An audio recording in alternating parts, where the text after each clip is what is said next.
The maid tells the mistress that she is doing everything perfectly. The girl says that she should take this silver tray because on the day of the ceremony, no one will clap their hands with joy. The maid says that this is true because the land of the winds is Noose, and its rightful heir Melvin receives this balm. But suddenly, the tray with the cup falls to the floor. The maid asks in surprise what to do since this cup has such a rich history, and then asks the mistress for forgiveness because she does not understand how she could have treated such a priceless thing in such a way. Cheryl tells the maid not to worry because she thinks it's her fault, and she must have accidentally tipped the tray while handing it to her. Then she asks if she was scared. However, the maid claims that the mistress has nothing to do with it because she did everything perfectly. Cheryl asks if she could clean the hall and then says that she will tell her uncle everything herself. The main character thought that even though she said that everything was fine,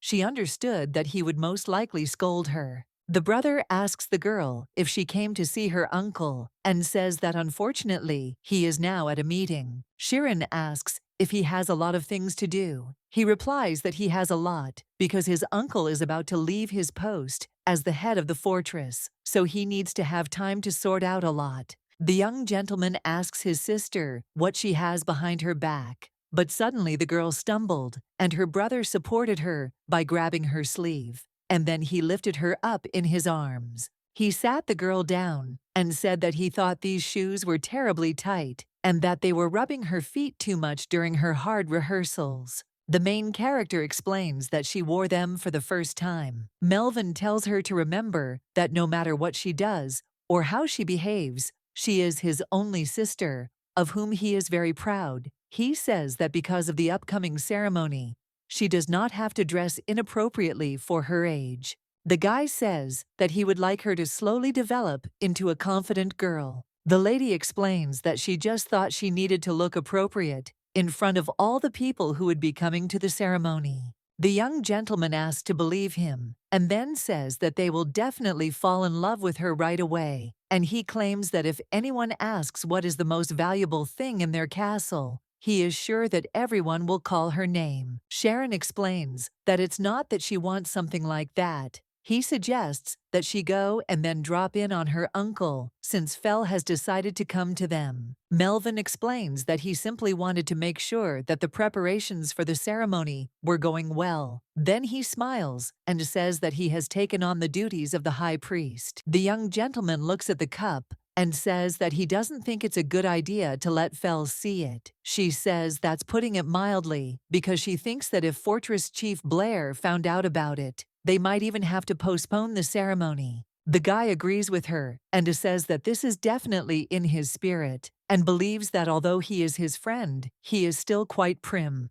The lady asks what to do. He suggests that she not worry, because in such cases the head of the fortress always has his own magician. And then he says that he will simply ask Logan for help because he is sure that he will not refuse. The man looked at the bowl in surprise and asked if it was the same bowl intended for the bomb. Fel asks the master why such an important item for the ceremony was damaged. Suddenly, a girl comes in and says that she greets the head of the Blair fortress, and then she explains that it was she who dropped the cup, and that is why she looks like this now. The girl says she is very sorry. We turn to Fel and ask why he is so cruel to her, only youngest. He claims that he does not cruel to anyone. Brother tells Cheryl not to worry, and then asks if she knows what they say. He tells her that Blair Castle has 3 terrible weapons against monsters. The first is the longest and highest wall in the world.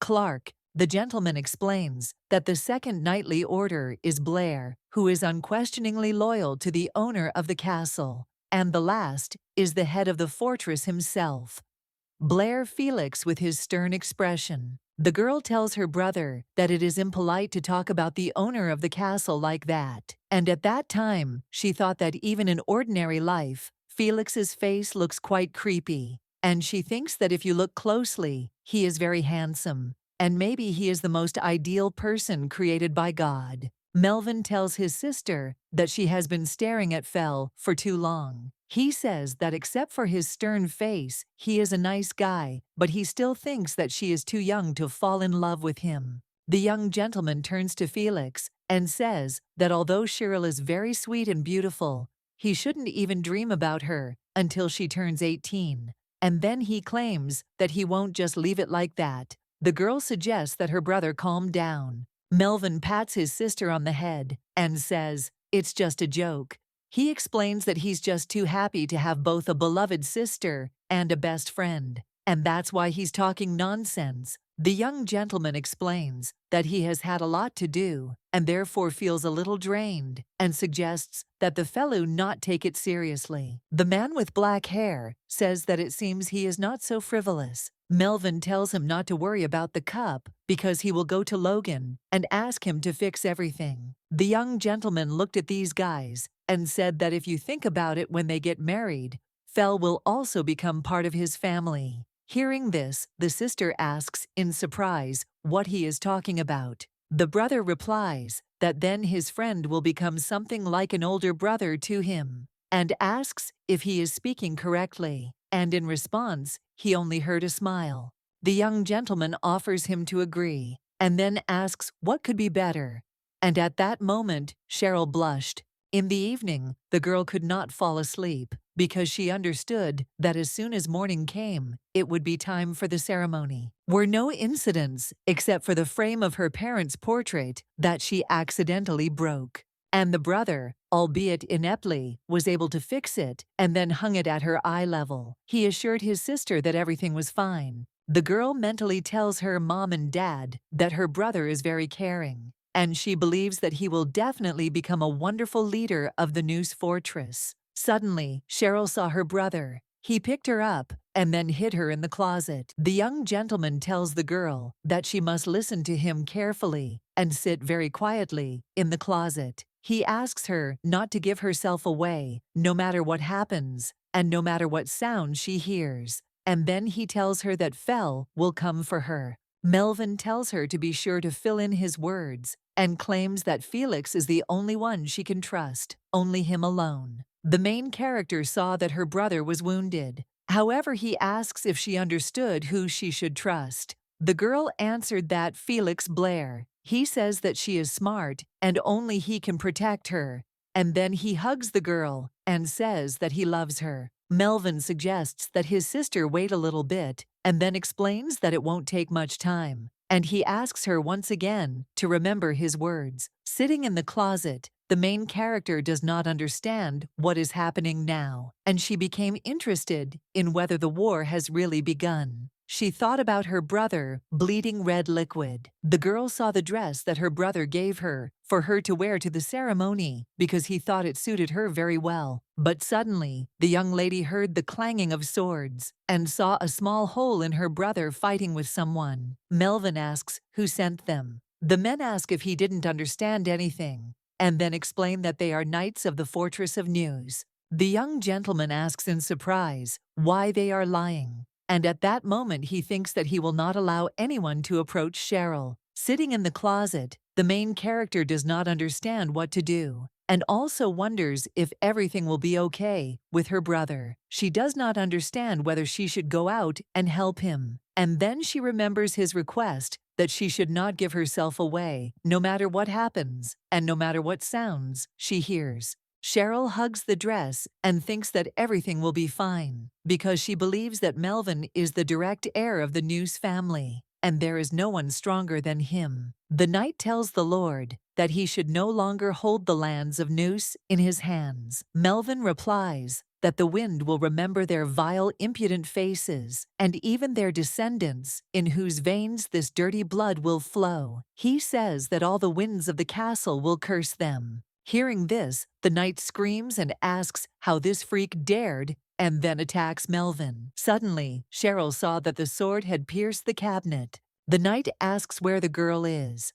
The men explain that they couldn't find her and think that the bastard must have been taking the slut out before they arrived. The knight says that judging by the fact that the magician is also not visible, He thinks that they ran away together. Their leader screaming says that they should search everything right now and finish her off on the spot. At this time, the main character thought that it dawned on her that the bright red drops that remained on the blade of the sword that sprinkled her dress definitely belonged to Melvin. The young lady thinks that this cannot be, or she is simply mistaken, because she does not want to believe that this happened. Suddenly, the girl heard her uncle's voice calling her and asking her to come out quickly. At that moment, she wanted to go out, but remembered her brother's words that she could only trust Felix because only he could protect her. Cheryl doesn't understand why her brother didn't say anything about his uncle. It has long been said that the children of the Noose family are looked after by the god of the winds, and this gentle care of the wind remains with them even after they become adults, protecting them from all dangers. The main character does not understand why he did not protect her brother.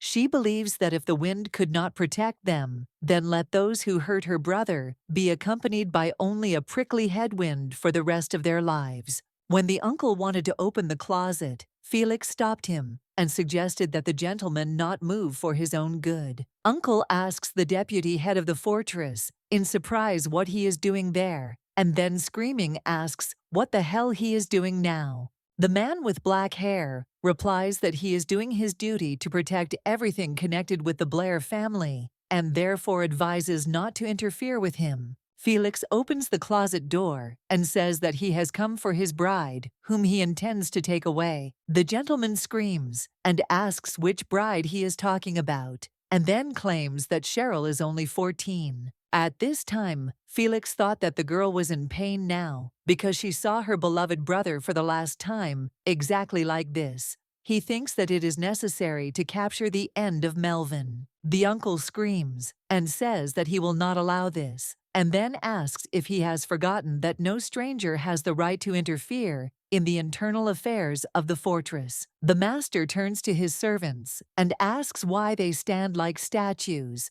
and then commands them to deal with him immediately. The guy with black hair dealt with the attackers in a minute. Seeing this, the uncle thought that it was simply incomprehensible to the mind, because in one instant of the eye, he had finished everyone off. And he understands that his abilities are much more terrible than they say. Felix explains to the gentleman that he does not claim the right to own the fortress of Noise, and then he says that if he so much wants to finish off the mistress of the castle, then he must be prepared for the war to begin. The guy with black hair took the girl in his arms and then walked out of the castle with a confident gait. The girl with red hair asks Felix where Melvin is, and she also asks if he is okay. He suggests that she come back. The girl asks where Melvin is, and she wonders if he managed to escape alone. He replies that Melvin died. Hearing this, the lady with red hair asks what nonsense he is talking about, and then says that if he does not want to follow him, then she will bring him.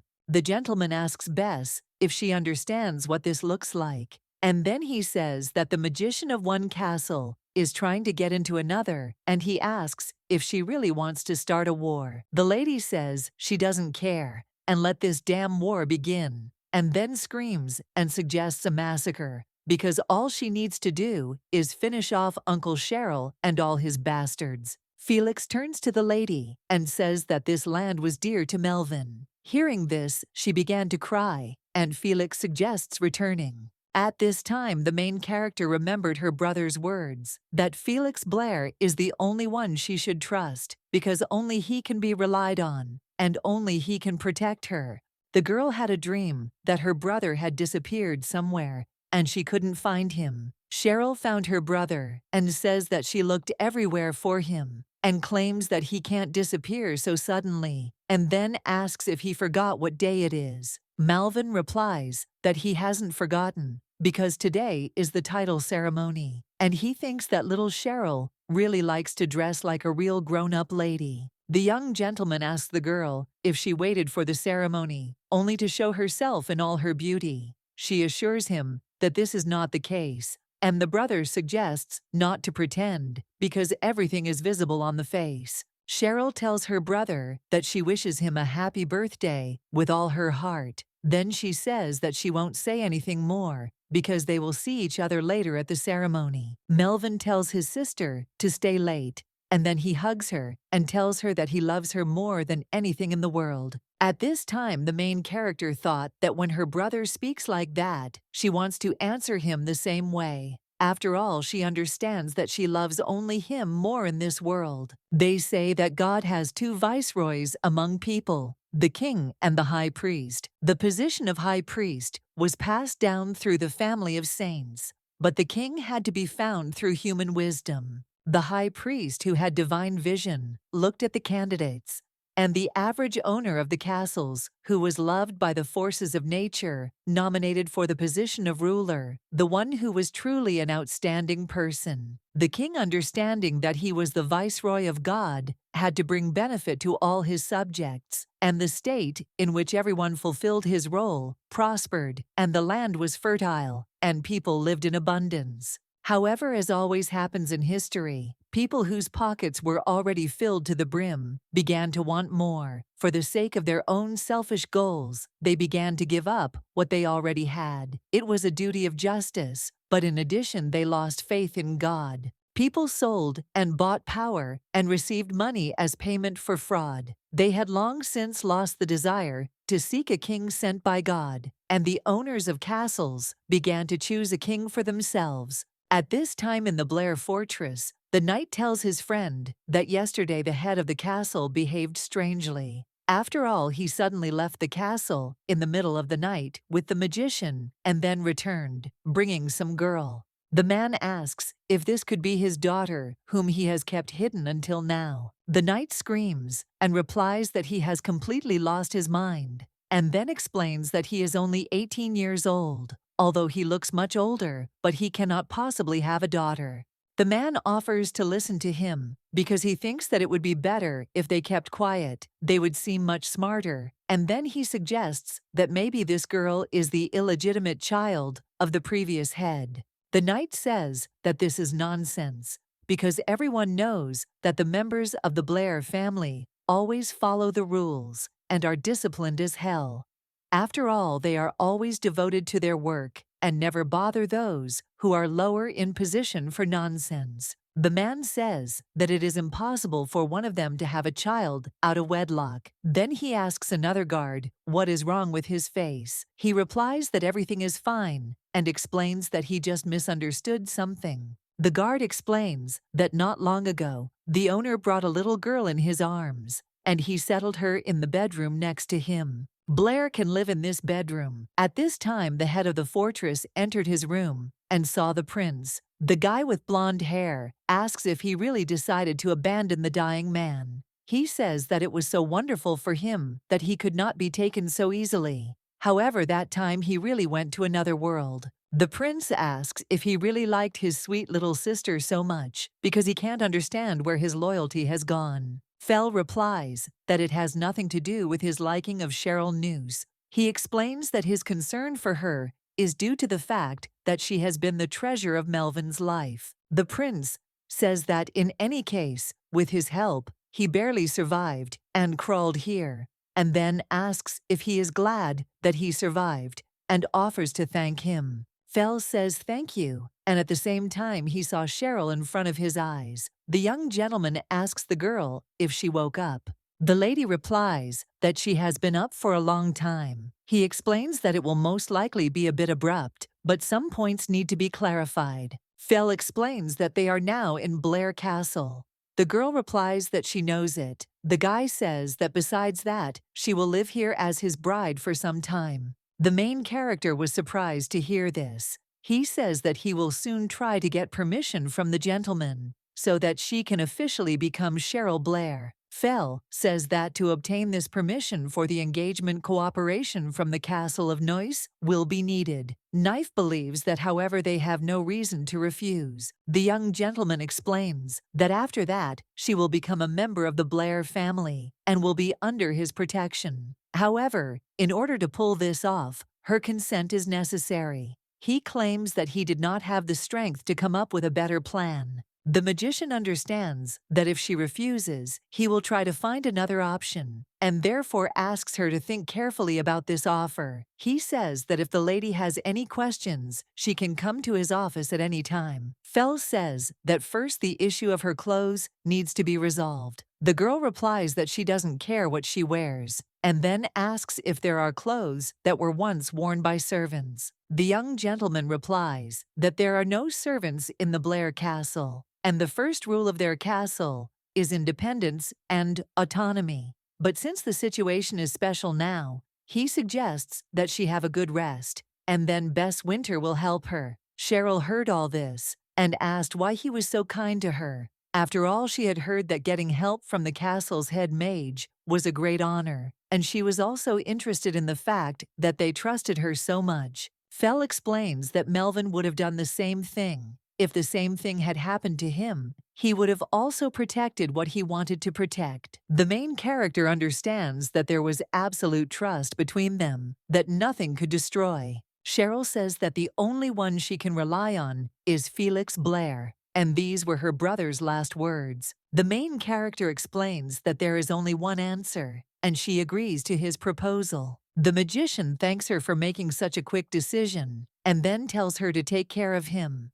The girl says that she also asks him to take care of her. The young gentleman explains that until she turns 18 and becomes a full-fledged adult, he will provide her full protection. Felix says that this is just a fictitious marriage, and if she grows up and meets a man with whom she wants to be together, then he will make every effort to help her leave the Blair family without consequences. At this time, a girl with red hair enters the room and asks if they are both already on their feet. The magician says that he clearly asked her before entering to make sure it happens. The girl agrees with him and says that it is true because that is how it was. Bess turns to Cheryl and asks if she is okay. She says that in terms of the air here, it can be unfriendly to strangers. Cheryl says she immediately settled in. Bess says that's true, because Melvin also immediately fell in love with the air here, and then she says that she almost forgot that she had a present. The girl with red hair shows the sweater and asks if she liked it, and then explains that she herself got busy because she is sure that it will suit her perfectly. Fel took the sleeve,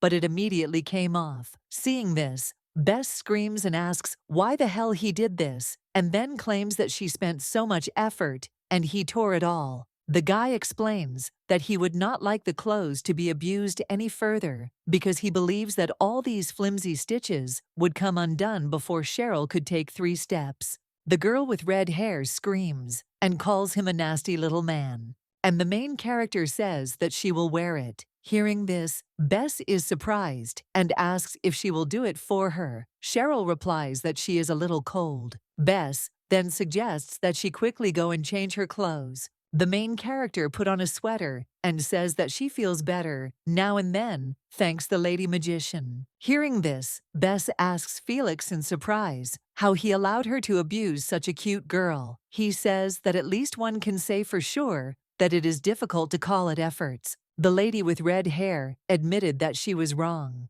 and then asked Melvin for an apology. Hearing this, the magician claims that she should apologize to Cheryl. Bess says that she was wrong, and therefore asks the lady to forgive her, and then suggests waiting a little, because she will definitely find something better. Phil says that for now the lady should have a good rest, and if she suddenly needs anything, then let her speak at any time of the day or night, because whatever it is, he will do everything to get it. And when the magician left the girl's room, he asks Bess if she could find out about Logan Greer. Lady asks if Logan is the mage from Noose Castle. He replies that he is, and asks if she remembers that he was the one who contacted them and asked for help. However, he was unable to find this mage on the castle grounds. Phil says that judging by the fact that the knights were also looking for Logan, there is a high probability that he remained alive. Bess says she'll try to find out something about him. He tells her that if she succeeds, she should report back to him when Cheryl is not around.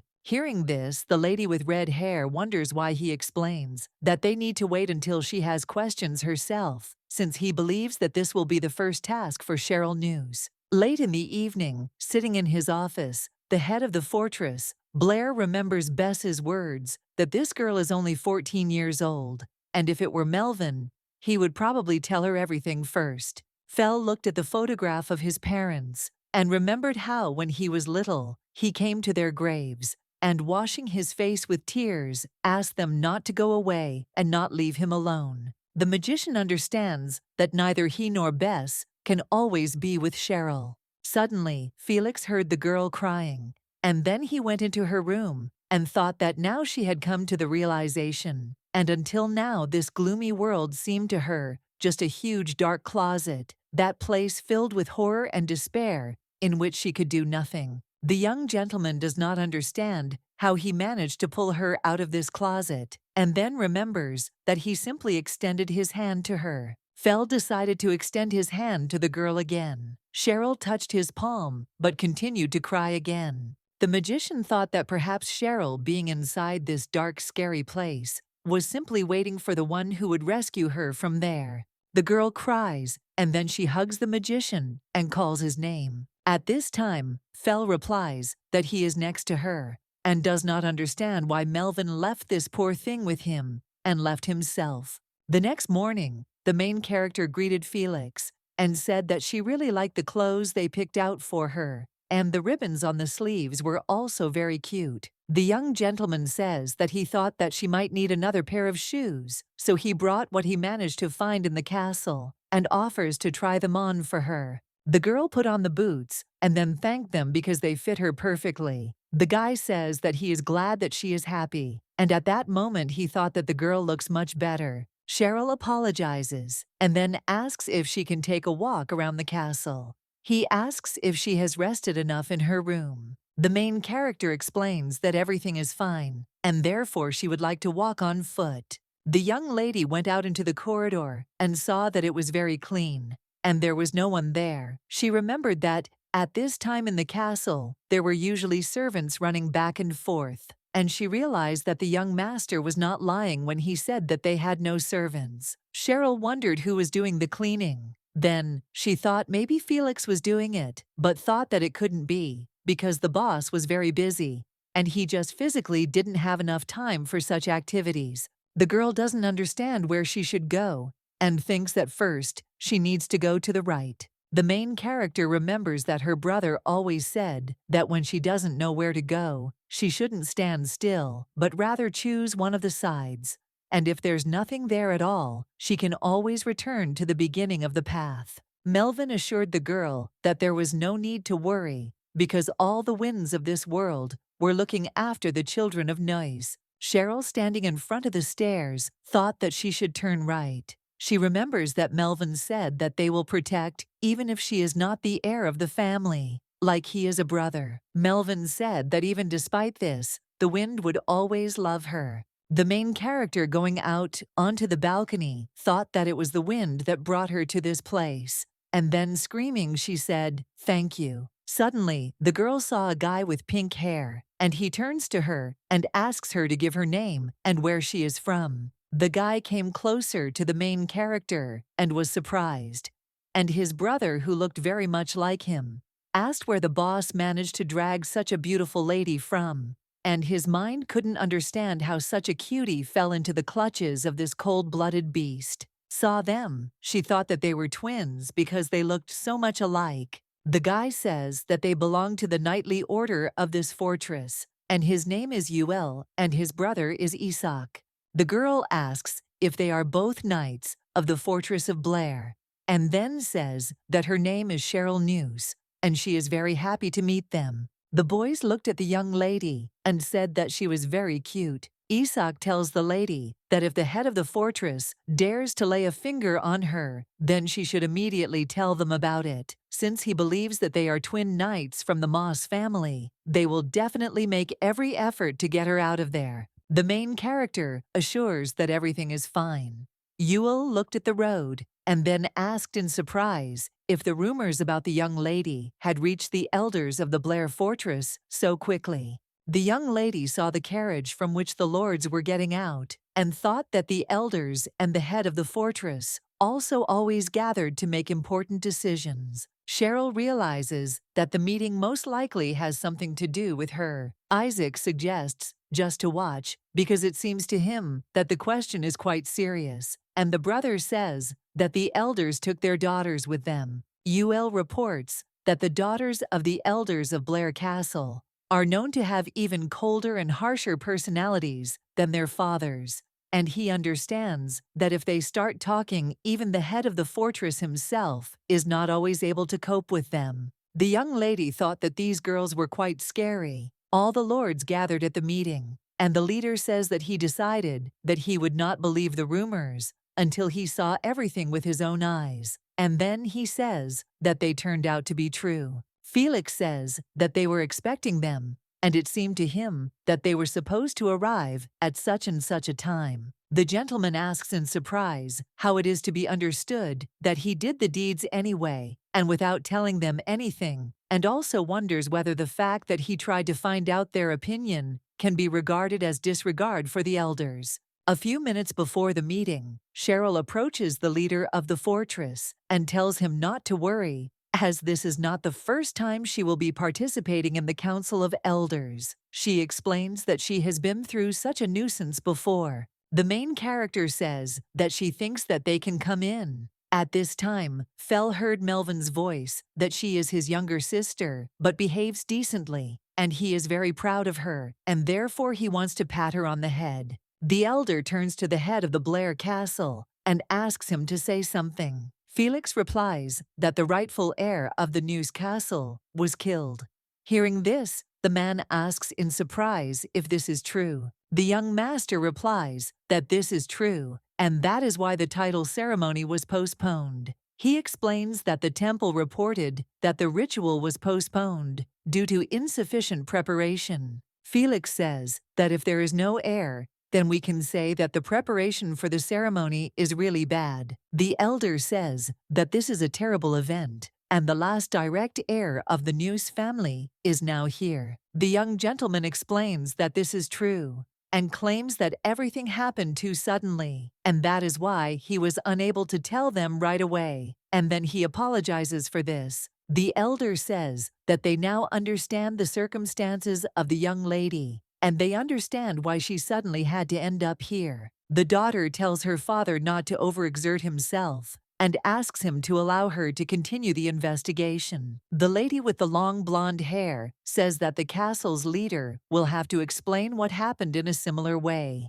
He replies that he thinks further comment would be unnecessary. The lady wonders if he thought they would really just leave it like that. And then she goes to the main character and says that this is mind-boggling. Daughter turns to the head of the castle and suggests that he say everything he thinks, although she thinks he will do so. She says that everything is clear, but does not understand how. The lady asks how it was possible to dress Cheryl in such terrible clothes. Felix asks why, because he thinks she's not that bad. The ladies wonder if he has no taste at all, and if he doesn't feel sorry for ruining such a cute face, and ask about it. The girl with red hair asks why she put on shoes without socks in such cold weather, and claims that probably all her toes are frozen. The lady with green hair says that this little one was in an unfamiliar place, and of course, out of politeness, she didn't want to bother others for such a trifle. And then she touches the girl's face and says that she is a cutie.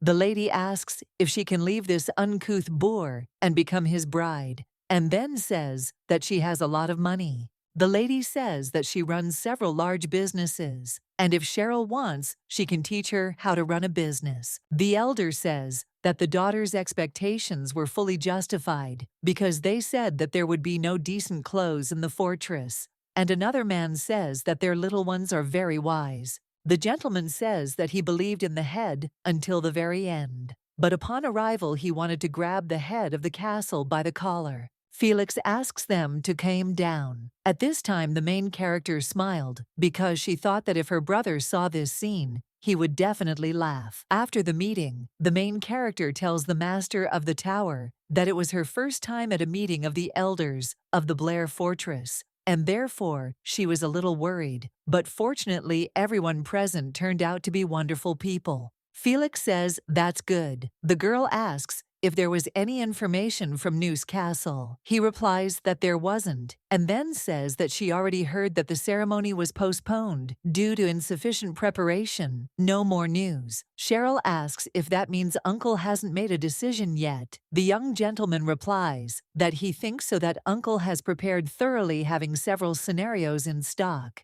The main character says that most likely the brother asked the people who attacked them that day who they were loyal to. He says that he also thought about this and believes that perhaps those knights did not belong to the fortress of Noose, since he believes that the head of the castle cannot fail to recognize his own subordinates. The young lady says that her uncle must have attracted outside forces and believes that if their brother is gone, then the power of the wind must have turned to her uncle. Phil thought that the power of the wind is passed down the line of the Noose family, and even among direct descendants, this ability only chooses one. The one in whose body it appeared becomes the head of the castle. This person receives all the honors, and at the same time, the responsibilities.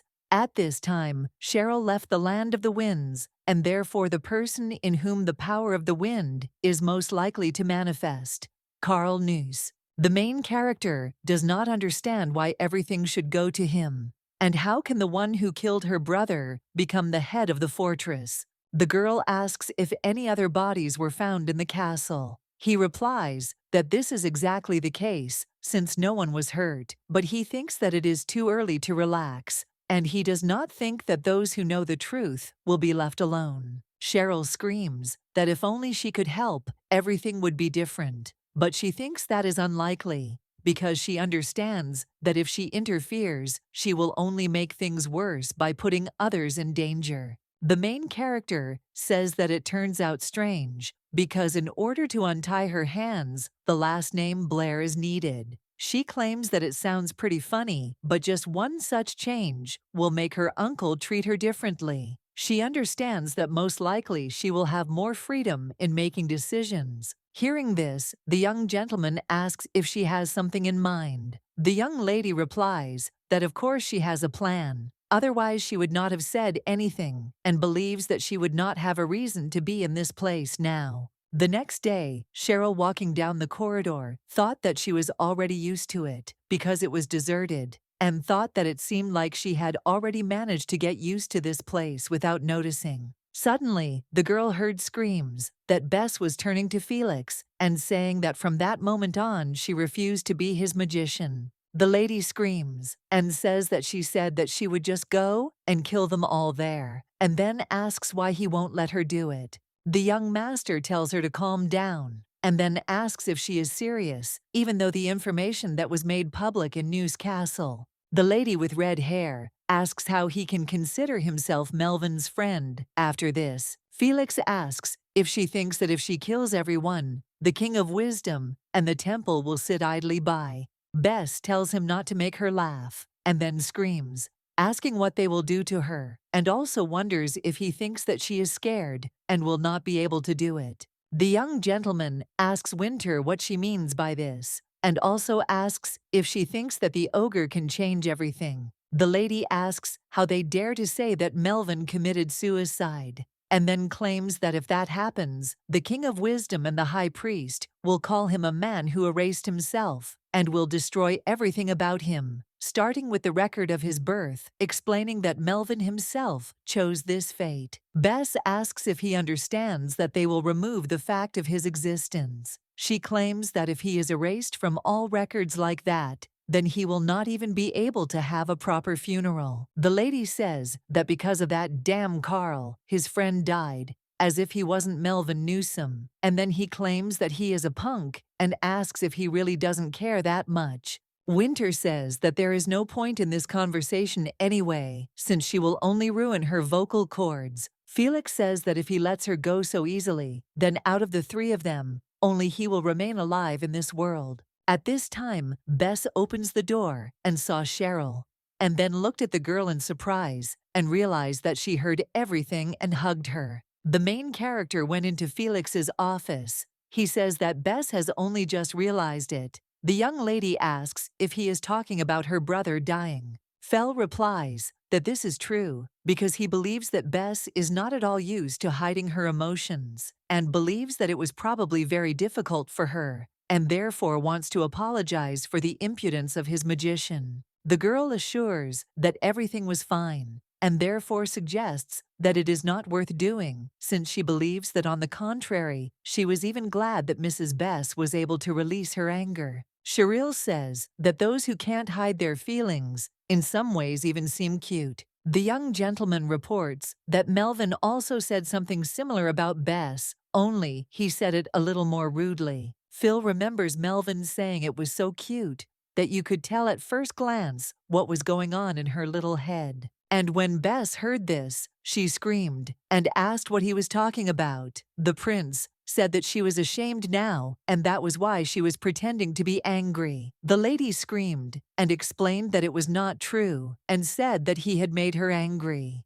The head of the tower reports that Melvin told her everything right to her face, and that he was there. And then he reports that Bess loved him very much, and it seems to him that it was mutual. Cheryl asks if he's going to let Mrs. Bess go. Phil asks if she'll mind. The lady replies that of course she will be against it, because she believes that if Mrs. Bess or he resists Uncle Carlos in the wrong way, they could end up in danger. The magician says that if this suddenly happens, the King of Wisdom or the High Priest can also intervene. Noose family flows in her veins, and therefore if she challenges her uncle, it will not escalate into a war between the two fortresses. Cheryl realizes that she is the one who should start the fight. The guy says that he doesn't think so, and therefore he believes that either he or Bess should make him pay. The main character screams and objects, saying that she wants it. After all, the uncle to whom she was attached and whom she listened to since childhood killed her brother only because he wanted to get the place of the head and power. The girl says that there is nothing to be done. Even though her brother only wished her happiness, she believes that even if there is peace in her soul and she starts to smile, all this will turn out to be false. Cheryl says that however she would not like this because she believes that it is better to suffer but from the truth, and then turns to the head of the Blair fortress and tells him to make her Cheryl Blair. The main character turns to the guy and then extends her hand and asks him to take her as his wife. Felix agrees and then says that if the one who will become his wife wants truth and suffering, then he will do everything to achieve the desired result, and then kisses her hand. He claims that he will do everything to achieve the desired result. The elder, screaming, asks if he and the young lady Noose are going to the lands of wisdom and doing it right tomorrow. The young gentleman replies that this is what they want to do and claims that they are simply going to get permission to marry and take vows at the temple. Noose right now fall down before her and simply beg her. And then he says that he hasn't even given the one he wants to marry a single outfit. The gentleman says that in general, anyone who is ready to connect their life with such an old and pathetic man should consider it an honor. The elders tell the head of the tower that they will go and pray for him to the young lady and ask her not to leave someone like him. The man says that if the young lady leaves him, then let him know that their daughters will take their place, and therefore they hope that he understood everything perfectly. Phil says that then it won't really be a council of elders. The gentleman says that they very much hope that in the future he will take good care of the young lady, and then suggests that he not forget that they will keep a close eye on them, and asks if he understands this. When the guy left, the elder Cheryl asked if he was scolded too much. He replied that it was nothing, and then said that it was late, and thought that they should quickly go to their rooms. The young gentleman says that tomorrow will be a rather difficult day, and therefore they should get a good night's sleep. The main character asks if she can ask him for something. The next day, Cheryl put on a new outfit and said that she was ready. The girl saw that there was no one in the room and thought that now, probably the head of the castle, Blair, had already finished getting dressed. The girl saw the door and thought that perhaps she shouldn't use this door. Suddenly, the door opened and a young gentleman entered the room. The girl was surprised when she saw Phil because he was dressed very nicely. The lady asks if he has put his hair up. Felix says that if she doesn't like it, he can do it the way it was. She objects and says that it looks very nice. Suddenly, Cheryl thought that she herself did not expect to tell the truth. The young gentleman bids the girl come in. The lady asks where Bess is. Phil says that it would be strange if Bess Winter didn't manage to oversleep, and it's so unusual that he thought that some other magician had possessed her. The main character says that this is a rather useful method of recognition. The young gentleman invites the girl to come to him. Hearing this, she asks why she should do this. Felix took a comb and started to comb his hair. At this time, the main character thought that it looked like her head was a complete mess, and then said that she didn't even think that short hair was so difficult to take care of. The guy says that everything is fine, and she will quickly get used to it. He asks if the girl is sure that she wants to remove the length. Cheryl replies that it is difficult for her to style it every day, and therefore she would like to do everything herself if possible, but she thinks that cutting her own hair turned out to be too difficult, and then asks if he could help her. Felix agreed, and in a few minutes, the main character had a short haircut. The girl thought that someone else was combing her hair like that, and it seemed to her as if she was at home in the Noose castle, because someone else always combed her hair there. The young lady remembers that in childhood, it was her mother and father, and when they became busy, the servants working in their castle helped her, and her brother also often combed her hair. The main character understands that there is no one near her. Now Fel asks the girl what is bothering her because he saw her anxiety. Cheryl says everything is fine, and that for just a moment she felt like she was back home. The young gentleman says that he too felt like Melvin for a moment. The lady says that if you think about it, her brother never combed her hair so thoroughly. Fel says that if the news had reached him that it was he who cut her hair, he thinks that Melvin would definitely not have held back his rage. The girl says that her brother loved his boss very much. The guy says that most likely he liked to brag to him about his little sister more. The main character says that it is difficult to argue in this matter, because at such moments she was very embarrassed. The young gentleman says that Cheryl, whom he saw being near Merlin, was always happy. The girl asks if she smiled. He replies that, as Melvin would say, Cheryl always smiles so radiantly that with his beautiful smile he makes the people watching happy. The main character asks in surprise if he really said that, and then says that she is so embarrassed that she wants to hide somewhere. The guy says that there is no need to worry so much because everything is fine, and then says that this is not all he said and asks if she wants to listen. The young lady shakes her head and says that he can tell her later, and at this time she is very embarrassed. The lady says that he can tell her about it someday. Felix asks if she wants to know what Melvin Noose said about her, and says that she can ask at any time. The young gentleman said that he thought he had finally combed her hair. The girl thanked him for his work, and at that moment thought that because of the short length of her hair, she thought that no one else would comb it for her. The main character understands that the head Felix is very kind to her, and when she looked at herself in the mirror, she says that it turned out very beautifully. The girl was a little embarrassed, and then explained that she didn't mean herself in general, but that her hair now looked very nice, and she had no intention of saying that she was beautiful. At this time, Bess enters the room, and then apologizes and asks if she is too late. The guy says that of course she's late, and Cheryl says that it's good that she's late. Hearing this, the lady is surprised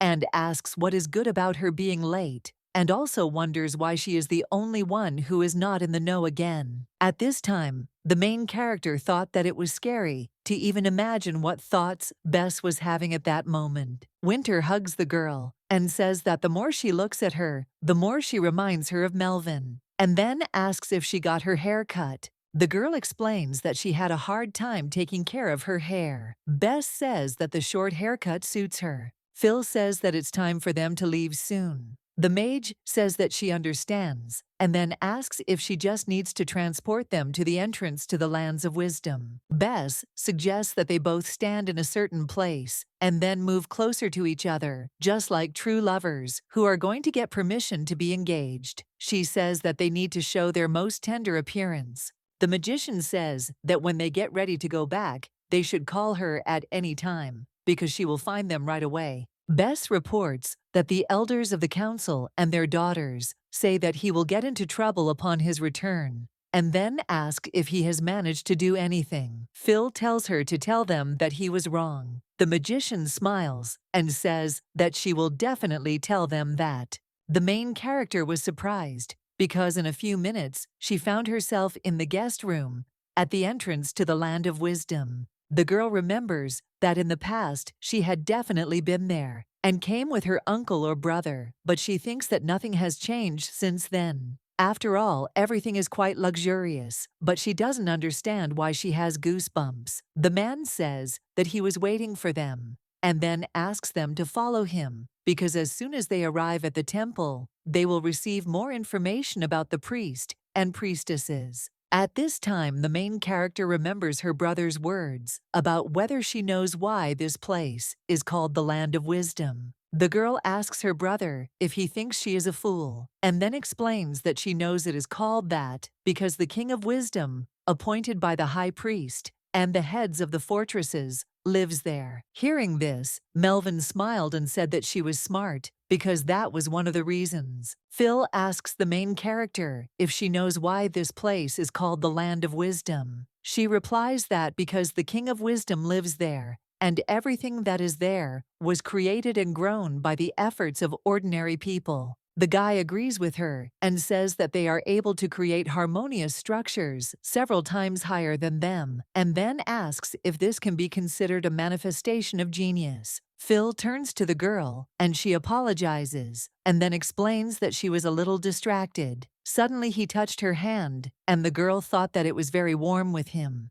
Cheryl says that it seems as if the wind in the Land of Wisdom has died down for a long time, as if comforting her. He asks if the girl will be able to feel the wind. The main character replies that she is not sure that it can be called that, and thinks that perhaps she is simply mistaken. Felix says that most likely she is not mistaken, because when the power begins to flow, and the object of this power is felt differently, the girl asks if he had something similar. The guy says that just as in Noose, they feel the essence of the wind differently, so he feels the essence of darkness. The girl was surprised to hear this, and he explains that he first felt this when he was much younger than her. Pitch darkness flowed around him. He then realized that it was enveloping his body, and he jumped out of bed and headed to the window to open it. Phil says that at that moment he realized that his parents were no longer in this world, and it happened when they were getting rid of monsters, as always.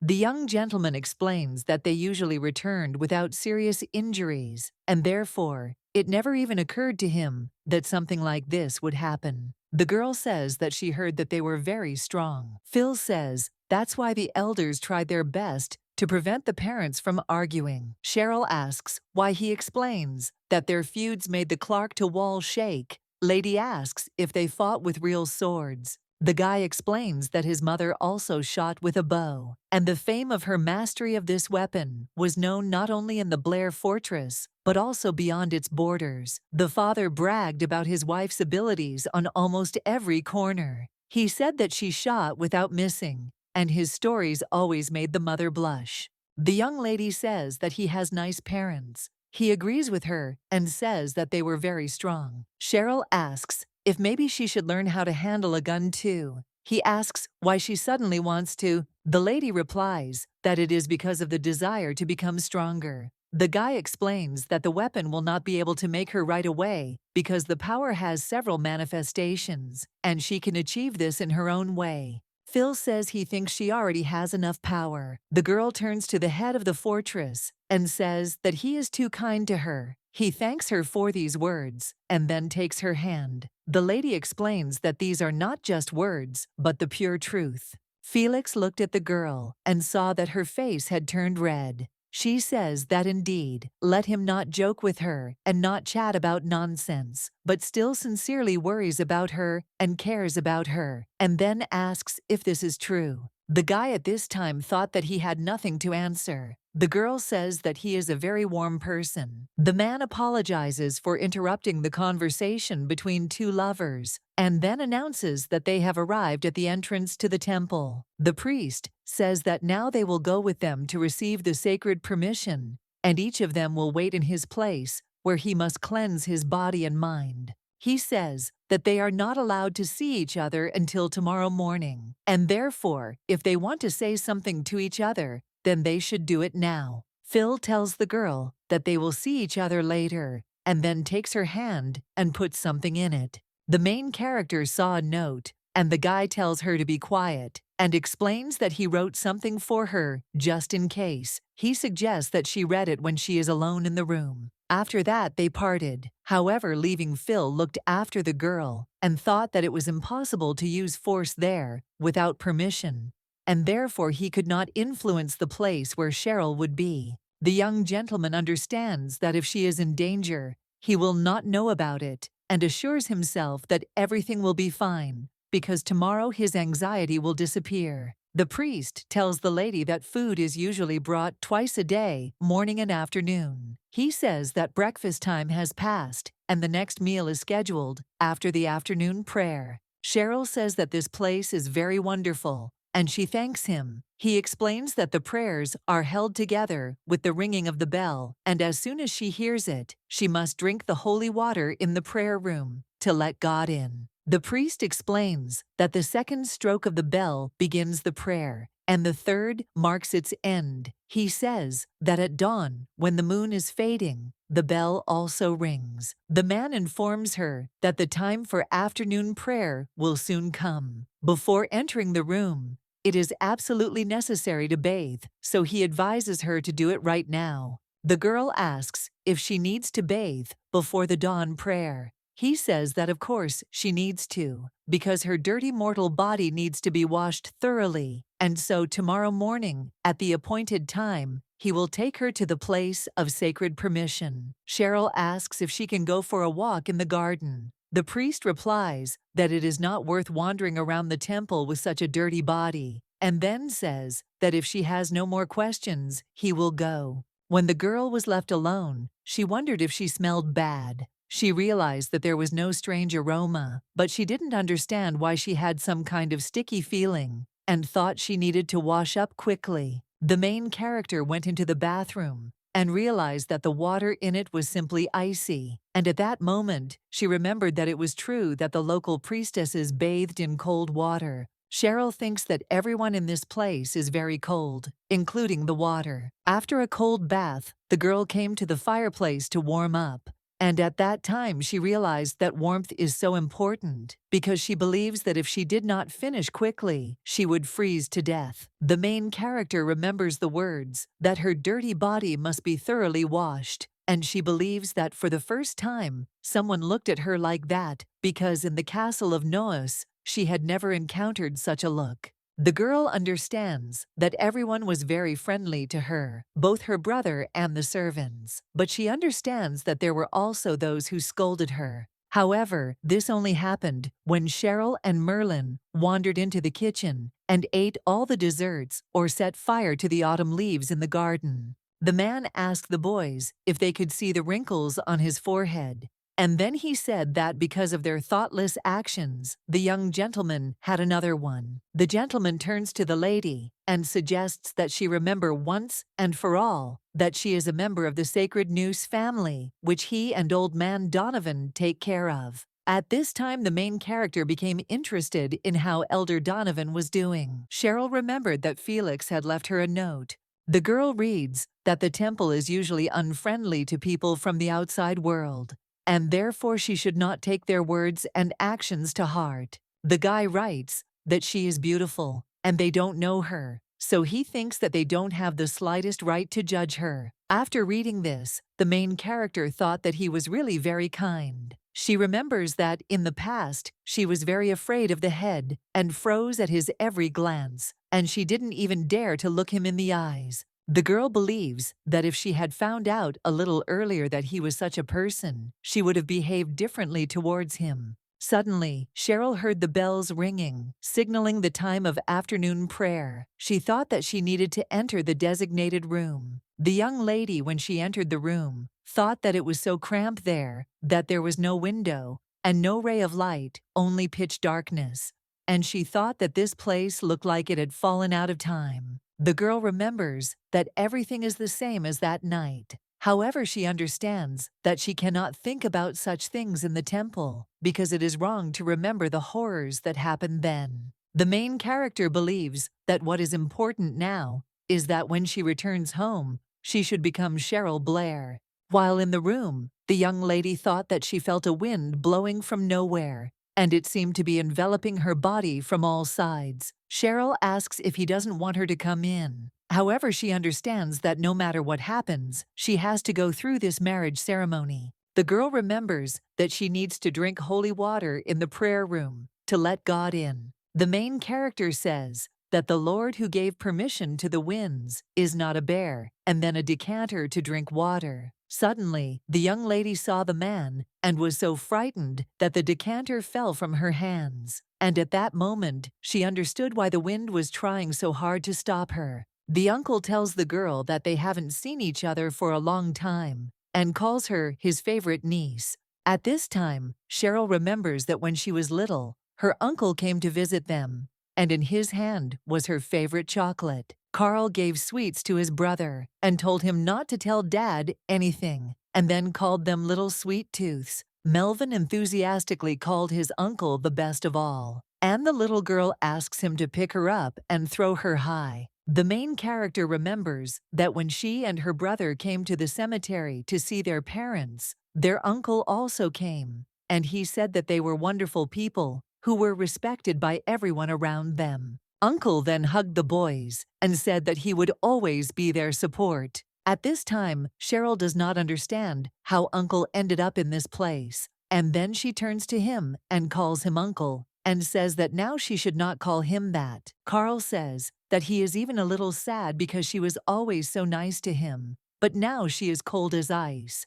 However, he thinks that it is even more correct because this will be her correct view of him. The uncle touches the girl's hair and says that the boy Melvin was terribly protective of her. And then he says that he of course guessed that his nephew would come up with a plan to save his beloved sister, even if he had to give his life for her. The man asks who could have thought that he would get it into his head to give her to the head of the family, Felix, to Blair. The girl slaps his hand away and then says that he didn't dare insult the Blair family. Hearing this, the uncle asks in surprise if he is not a real monster that devours darkness, and then claims that this is why he dares to stutter about marrying a brat like her. Cheryl screams and asks how he can even say that, and then claims that Noose is a murderer who took the life of his own nephew because he did not want to give up his position as head of the fortress. The young lady claims that there is only one monster here. Hearing this, the man smiles and then pushes the girl, and she falls to the floor. He asks what nonsense she is babbling. The uncle claims that her brother took his own life because he was too afraid to take on such a responsibility.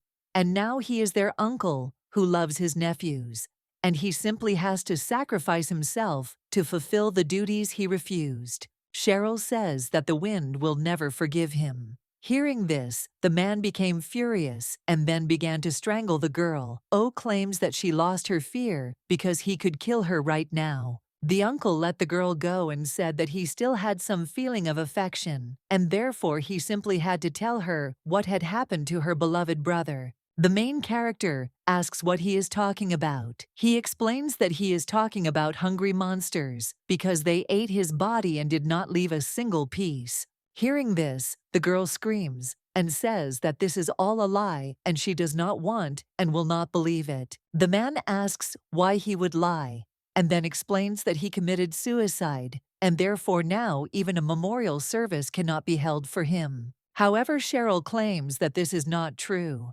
Carl claims that since he cannot be buried, he will not leave his decomposing body within the walls of the fortress. And then he says that he had no choice. The young lady asks when he planned it. The man replies that he needs to think about it, and a few minutes later says that it was probably from the moment Melvin became a contender for the title. But he suggests that it might have been from the day his brother and his wife died. Uncle says that it may be more likely when he first replaced his brother as the head of the fortress and tried to undermine his power. He says that it all happened long before they were born. Carl says that his brother had a name and power suitable for a true heir, and also a beloved wife and sweet children, and then asks what is left for him and how is he. The man continues to strangle the girl and says that Noose gave him nothing, and then says that through great effort he can only get one thing. At this time, the main character is trying her best not to choke, and her uncle screaming claims that her beautiful wind will not do anything because he believes that he will be the only one who does not have a real last name. Cheryl thought that if Felix found out that something had happened to her, he would be upset. However, it would not be his fault, and she realized that she probably should have told him how grateful she was for everything he had done. The girl thought that if she had asked him to save her, he probably would have listened to her. Suddenly, a priest enters the room and turns to Carl and asks if he really wants to put the saint who is helping him in an unpleasant situation. The main character realized that this was the woman who brought her into the room in the morning. Uncle asks the priestess what she is talking about. She replies that they don't care at all what will remain. Cheryl Noose, however, considers that killing on the land of wisdom is a somewhat inappropriate act. Carl says that in that case, he can do it anywhere else. The servant tells the master that they say that Elder Donovan is going to this place, and he believes that he will probably arrive soon, and therefore it does not matter at all how he treated the girl. Uncle says that Cheryl must be taken outside the temple immediately. He asks the lady in surprise. Uncle screams and demands that he not make him repeat it twice. At this time, the main character looked at the knight and remembered him. When she was still little, he said that her brother would become the head of the fortress in the future, and asked the young master why he was saluting him. Merlin asks what difference it makes, since he believes he is saluting the brave knight of the castle. Elder Donovan asks what the boys did again. The boy asks why he is already cursing, and then hugs his sister and says that they did nothing wrong at all. Donovan tells the knight to take a closer look at these two today, as he believes there's no telling what they could do without supervision. Then he claims to be counting on him. The knight says that he is listening and will guard the two masters with full responsibility. Hearing this, the boy enthusiastically asks if the knight will play with them today, and then says that it is very cool. The man explains that he was told to protect them and not play with them. The girl asks in surprise, "Protect?" The brother explains to the girl that the word guard means protect. Cheryl saw that Mr. Knight sneezed and then offered to give him his hands faster. The girl gave him a bag and asked if he was warm. The brother said that Logan's magic was cast on him. The young lady explains that she has just protected his hands from the cold and asks if he is warm. He replies that he is warm. At this time, the knight wrapped the girl in a sack, and when he carried her, he tripped and fell. He tells the lady that they have not yet left the land of wisdom, and then explains that he also had no choice. The knight says that if he disobeys the leader's order, he will be finished off because he understands how mercilessly he finished off his nephew, and therefore believes that he will definitely send his ordinary soldier to another world without blinking an eye. The soldier says that he is also sincerely sorry that everything turned out this way, and then says that he hopes that the lady will be able to understand him. Suddenly, the knight heard the man turn to him and screaming, saying that he was an ungrateful traitor because he thought that it seemed like he had finally gone mad. At this time, the main character thought that this voice definitely belonged to Elder Donovan, Noose family, after such an act. The knight asks in surprise how Elder Donovan managed to get here so quickly. The gentleman asks if he is going to let go of what he is holding in his hands, and then takes the bag and tells him to give it to him quickly. Donovan asks the lady if she is okay, and then unties the rope and frees her. The young lady thanks her savior and calls him the wind. and then they hug. Donovan asks the soldier how he dared, and then reminds him that all this time the lady treated him with great kindness, and therefore considers him ungrateful. The elder turns to the girl and says that he is so glad that everything is okay, and then says that as long as she is the mistress with them, the wind will never forget the way to her. Cheryl says that very soon she will become part of the Blair family, and therefore believes that the wind will not visit her again. Donovan says that the future head of the castle, Noose, could not bear the responsibility and committed suicide, and his sister could not cope with the sadness of losing her brother and left the fortress. She set her sights on the head of the castle, Blair, and ran away with him. The elder explains that of course there were such rumors, and then turns to the lady and says that although they cannot see the wind, everything and everyone is known to him. Donovan explains that this is why he did not believe any nonsense flying around the world. Hearing this, the girl was happy, because she understands that it is impossible to deceive him, and he knows the whole truth. At this time, the knight thought that if he left everything like this, he would definitely be finished off, and the lady would become part of the Blair family, and Carlos Noyes would not be able to resist this engagement. The elder explains that only the high priest and the land of wisdom can decide the affairs of the heads of fortresses, and this is not an area where the head of another fortress can interfere. The man says that's why she hides in a safe place until the wind settles in her completely. The girl asks in surprise what will happen to the Noose castle. The elder replies that he will wait for his lord until she becomes a worthy successor and returns to the fortress. Donovan claims that the whole family, including even their grandchildren, are all loyal to her, Mrs. Cheryl Noose,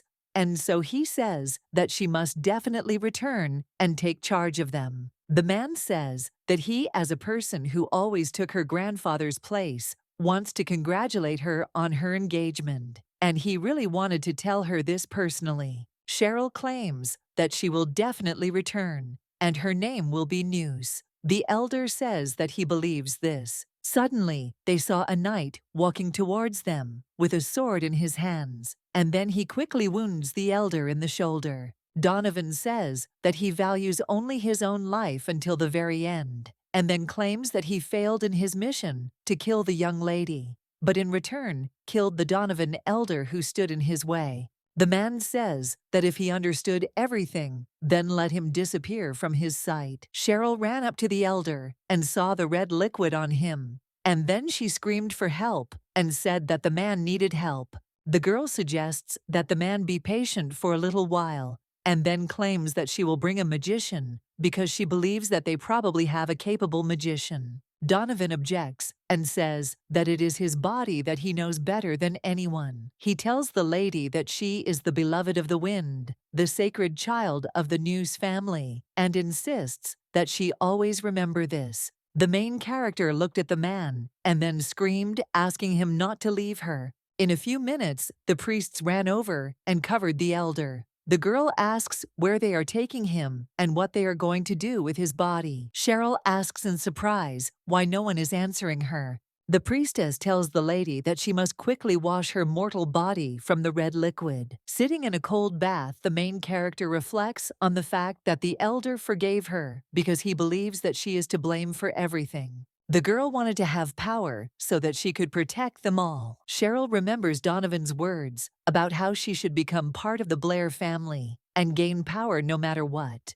The main character understands that if she has power, then one day she will certainly return to the Noose castle. Coming out of the bath, the young lady noticed that they had brought her new clothes that were completely indistinguishable from yesterday's. The priestess tells the lady that her bathing has been going on too long. Then she says that she has had enough of wasting time and suggests that she get busy with her preparations. Cheryl wanted to ask her about the fortress of Noose, but when the priest heard the first words, she immediately said that she could not answer such useless questions. The woman claims that this place is the land of wisdom, and her task is to quickly put on clothes and go to where the king and the high priest are waiting. The main character objects and asks where the dress that was brought to her from the fortress of Noose is, and then orders it to be moved immediately. Having heard this, the priestess says that she does not understand with what intentions she says such things. Cheryl explains that anyone going to meet the king and the high priest must wear the best clothes they have, and so she only tries to fully comply with this rule. The woman says that she will go and check if the dress she is talking about is available. Left alone, the girl thought that Elder Donovan was a very responsible person, and therefore believed that he probably transported the outfit because he most likely wanted her not to lose face. The main character combs her hair and thinks that it would be nice to wear this dress because now the most important thing is that she is still a child of the Noose family. At this time, standing at the door, Phil looked at his watch and thought that the young lady was a little late. He assumes that maybe something happened, but suddenly he saw Cheryl, who was dressed in a chic dress.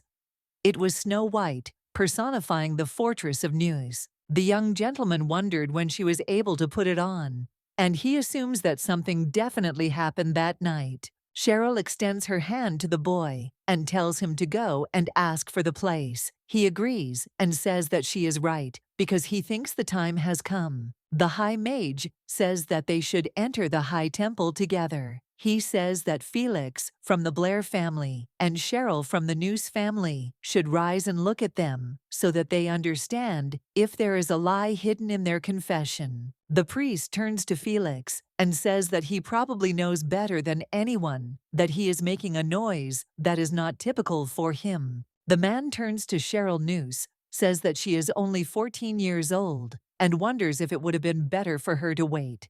The Blair fortress replies that in the Blair family, decisions are not put off until later. And then he explains that he has waited long enough and his patience has melted and been absorbed into the earth of wisdom. The priest says that the one who makes the most balanced and cold decisions in any situation is the one he knows Felix Blair to be. He asks if these feelings are really so strong that they could melt even his patience, and also wonders if she is so dear to him. Hearing this, Phil thought about what was dear to him, that he lost his parents early and could not save his friend, so he said goodbye to him and his sister, for whom he gave his own life. At the moment when he saw her in that closet, the answer to this question was already determined. Felix says that this girl is all he has left, and she is the only creature dear to him, and so he asks to allow their undefiled marriage. Hearing this, the Supreme Mage is surprised and asks if he is asking to allow an undefiled marriage,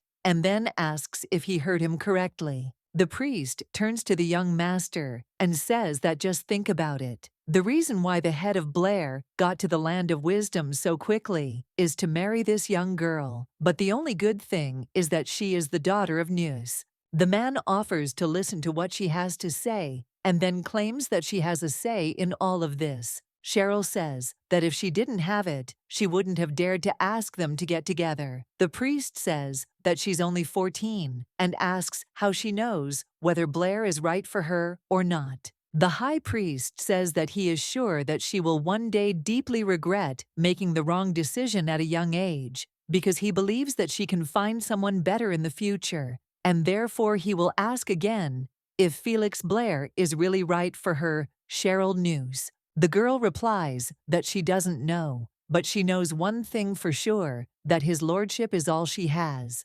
And because he is all she has, there will probably never be anyone who could compare to him. Cheryl says that in the world she believed in, there is nothing left and everything has collapsed, and then claims that Felix Blair is absolutely perfect for her. The Supreme Mage asks if she has everything, and then claims that it is blasphemous, because these are words that should only be spoken to God. The priest screams and asks how she dared to pronounce such sacred words. Then he asks if it is abnormal to love one's spouse as God intended, and says that the Holy Scripture teaches just that. The high priest reports that he has fully sensed the feeling and determination behind these feelings, and believes that these are the feelings they have for each other. The man says that he has no reason to be against their marriage, and the priest agrees with him and says that if he thinks so, then he understands that he is in agreement. The high priest says that the wisdom was given to him by God,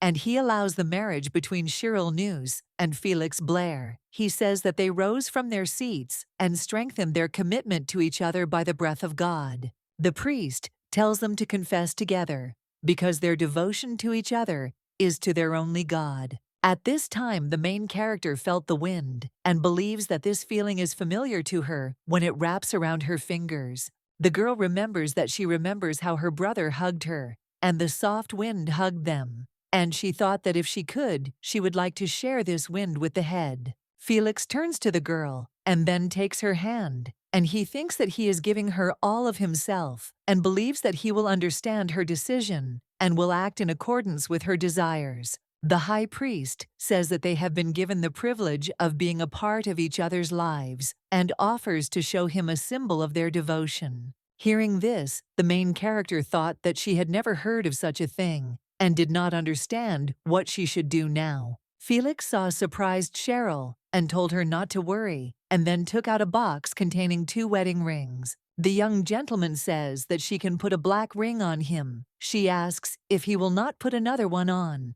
Felix puts on a chain with a ring on it around his neck and looks at her tenderly. When the boys left this place, Bess met them and asked how everything went. And then she looked at them and said that everything was as she expected, and they did it, and then hugged them. When they arrived at the Blair fortress, the young gentleman said in surprise that it didn't look like his room, and then asked why they were at the entrance to the fortress. Bess replies that Melvin asked her to help him stop him from taking Cheryl before she turns 18. The girl with red hair asks if they just got married, and then claims that this means her job is to pester Felix for Melvin as well. Felix says that he understands, and upon hearing this, the lady is surprised and asks if he has any questions. Bess gives him one clue, and then tells him that there is one thing she told him before he left for the land of wisdom. The lady reminds him that the elders and girls warned him to be careful when he returned, and then asks what he did wrong. Felix heard this and asked if there was another clue. She answered that there was not, but if she couldn't figure it out, she would be stuck in this place forever. The young gentleman turns to Cheryl and asks if she has any clues, but suddenly he sees that his bride is gone. Bess asks how this is, and then says that he is a stupid groom who doesn't even know where his bride went. The young gentleman looked up and saw the twins standing next to Cheryl. Yule tells the girl that it looks like her fiancé is in trouble, and then asks if she thinks so too. She replies that it doesn't seem that way. Felix screams and asks what kind of cheese this is. At this time, the elder's daughter comes up to them and asks what he is talking about, and explains that they are just following the old Blair traditions and celebrating the head's wedding with a banquet. The girl explains that he must therefore find his kidnapped bride before dawn, and then she tells him that if he finds the marriage he worked so hard for, it will be in vain.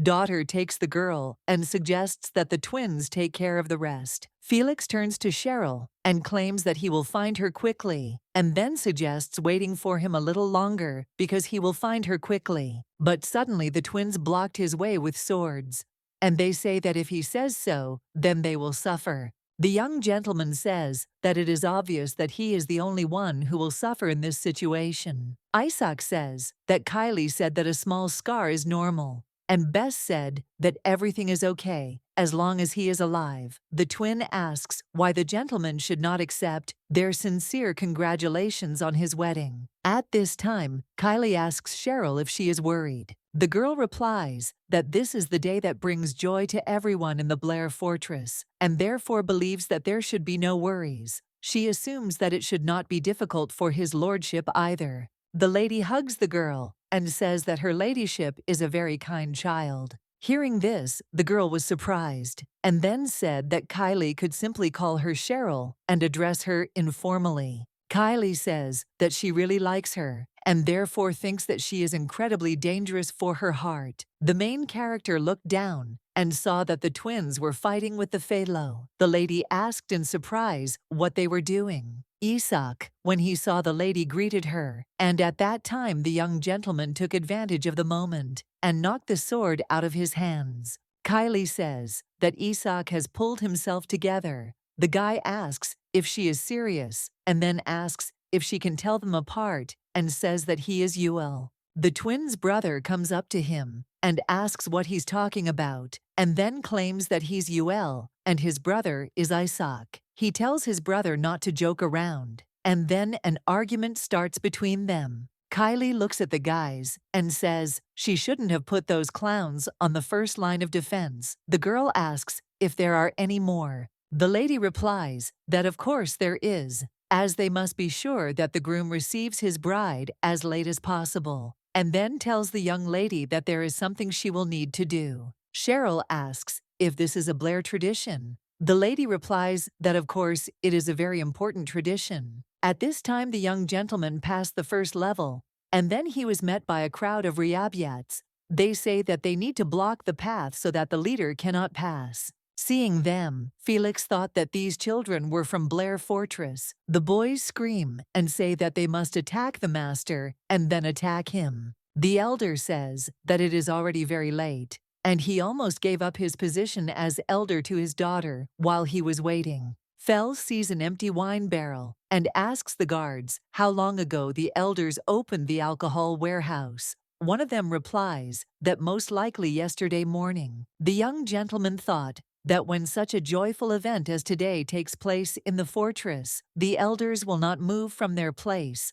until they drink all the alcohol that was brought. Fel thinks that judging by the remaining barrels, it will probably take another couple of hours, and he understands that this could go on until late. The men saw the guy and asked him to sit down with them quickly. The secret power of the elders passed down from generation to generation, and the elders say that now they will show him. Bess, when she saw Cheryl, said she was surprised that they had come, and then explained that for her, the mage of the Blair Fortress getting to this place in a second was no problem. The young lady asks where the others are. The lady with red hair replies that they are probably having fun and making a mess right now, since they are all happy that the leader is getting married. Kylie invites Cheryl to sit down and then says that she will bring her something to eat. At this time, the main character thought that everyone was very kind to her, and that is why sometimes it seemed to her that she was getting more than she deserved. The girl understands that even if their marriage is fictitious, the people she trusts will protect her from danger. Kylie tells the girl that she warmed up some milk for her. Cheryl thanks her, and the lady with red hair pours wine and says that it is for them, and then offers them some to drink. Bess says, "It's good to drink while you chat." Hearing this, the main character is surprised and asks if they are talking about her.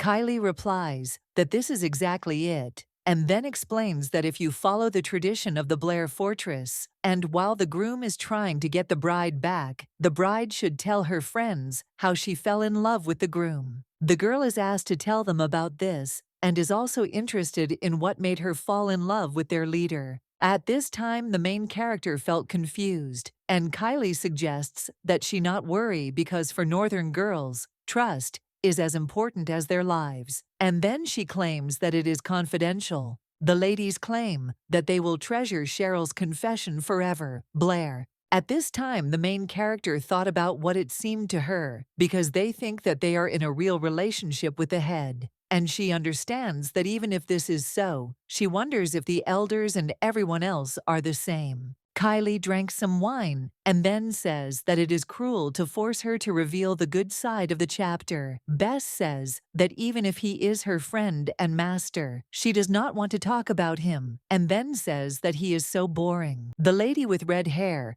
asks what kind of person he is, and then says that when she saw him for the first time, it seemed to her that he was not a person at all, and then asks if that's right. Cheryl.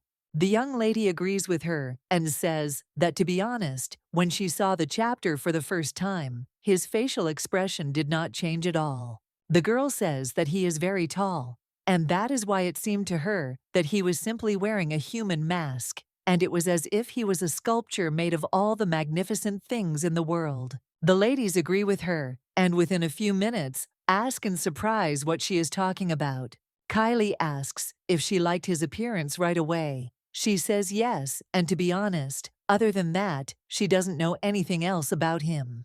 The girl says that even if sometimes her brother said that he was stern, now in addition to all this, she managed to get to know him from a different side. Cheryl says that she thinks she knows why her brother liked the head, and then says that since there is no person who would not like this kindness, the young lady claims that he is a very kind person. And at that moment, the young master looked at the elders and thought that they should drink less. After all, they were so relaxed that they couldn't even sit normally. Fel considers himself lucky that there is no alcohol in the other rooms. Kylie looked at the girl yawning and then asked if she was tired. Cheryl replied that she was a little tired, and the lady asked if she wanted to close her eyes for a bit, because she thought that she must be tired from going to the land of wisdom, and said that it was because the head would be coming soon. Lady with long hair, says she. Kylie Hicks will always remember today's Cheryl Blair. At this time, the young master looked at the tower and thought that if she came back tired whenever it was, he would tell her everything about today. However, he wanted her to have no reason to come back. The guy thought that he hopes that she will grow up like this and fall deeply in love, because he is sure that she will be happy. Felix opened the door and saw that his wife and the elder's daughter had fallen asleep at the table. He understands that she is falling asleep quickly and does not know what to do, and thinks that maybe he should not wake her up. Cheryl turns to the chief and asks if he has arrived, and then explains that she fell asleep while waiting. The girl explains that everything is fine. It's just that the ladies drank too much because she thinks that it's easy not to wake them up. The chief asks if she needs more sleep. She says that she was told that their marriage would be nullified if she did not go with him. Fel agrees with her and then reminds her that they have already made an oath before God, and no one except the two of them can break this marriage. The girl says they said he would be the laughing stock of the village, as the groom who lost his bride on the first day of marriage. He claims he can deny it and then smiles. The young lady says that she does not want him to be called that, and therefore she wants to protect him from this slander, since she is still his wife. Cheryl insists that they should go back to their room, but suddenly she trips, and the guy quickly reacts and supports her. The girl thanked him, and then said that she should have watched her step. The guy says he should walk her to her room. The girl sneezed, and the gentleman thought that she was cold, and offered her to put on his coat because he knew that it was cold in the evenings. She thanked him for this. The main character doesn't understand why she has a feeling that the atmosphere is somehow awkward. Cheryl asks Fortress Blair what she thinks about their relationship, and then reveals that she thought they knew the truth, but believes there was a misunderstanding. Felix replies that he told the elders and their close associates that they were already engaged. Hearing this, she thought about what she had already assumed. The young master explains that the head of the fortress must put the interests of the fortress first, because he understands that nothing good will come of it if everyone finds out that he interfered in the affairs of another fortress because of a friend. Fel says that's why he believed it was the best option, because everyone doubted it, but no one said anything. He turns to the girl and says that he thinks she feels awkward about it, and then says that he's sorry. The main character objects and says that this is not true at all, and then reports that Bess and Kylie asked why she fell in love with him. The young lady explains that she was thinking about how she should respond, and tells him how wonderful he is and how caring he was. However, the young gentleman did not answer, and the girl thought that she did not need to say that. Fel claims she shouldn't have said that she could tell he was embarrassed. Suddenly, the twins see them and ask the chief if he has found his bride. After all, Ewell says that he is sorry because he thought they could have teased him longer. Isaac asks the gentleman if he is coming from there and also wonders if Kylie is there. He answers that she is sleeping there. Hearing this, the brother quietly asks the other if maybe they should go get her. Ewell says that she's definitely sleeping somewhere inconveniently because she's drunk. Then he says that since they've done their job, they'll just let them go. The main character thanked the guys and said that they should rest. They tell the lady that she should also go and rest, and then they say that they sincerely congratulate them on their wedding. When Cheryl came to her room, she looked at the ring and she noticed that it sparkled very beautifully, as if there was a star on it. The young gentleman reports that his mother said the same thing, and then reports that this ring has been passed down from generation to generation in the Blair family. Hearing this, the main character is surprised and says that she thinks it is too valuable to be hers. He claims that even if it is so, it will be problematic to return the ring, because it will mean that she will break off this marriage and leave the Blair fortress. The guy understands that although this will still happen someday, he will calculate that it will not happen today. Felix turns to the lady and tells her that he didn't tell her, but she is the only one for him, and therefore he believes that there is no one better for whom this ring would suit her more than her Cheryl. The young lady thought about what she understood, because she was the only one her brother Melvin Noose left. The girl believes that as soon as everything falls into place and peace returns, then she will be able to improve her personal life.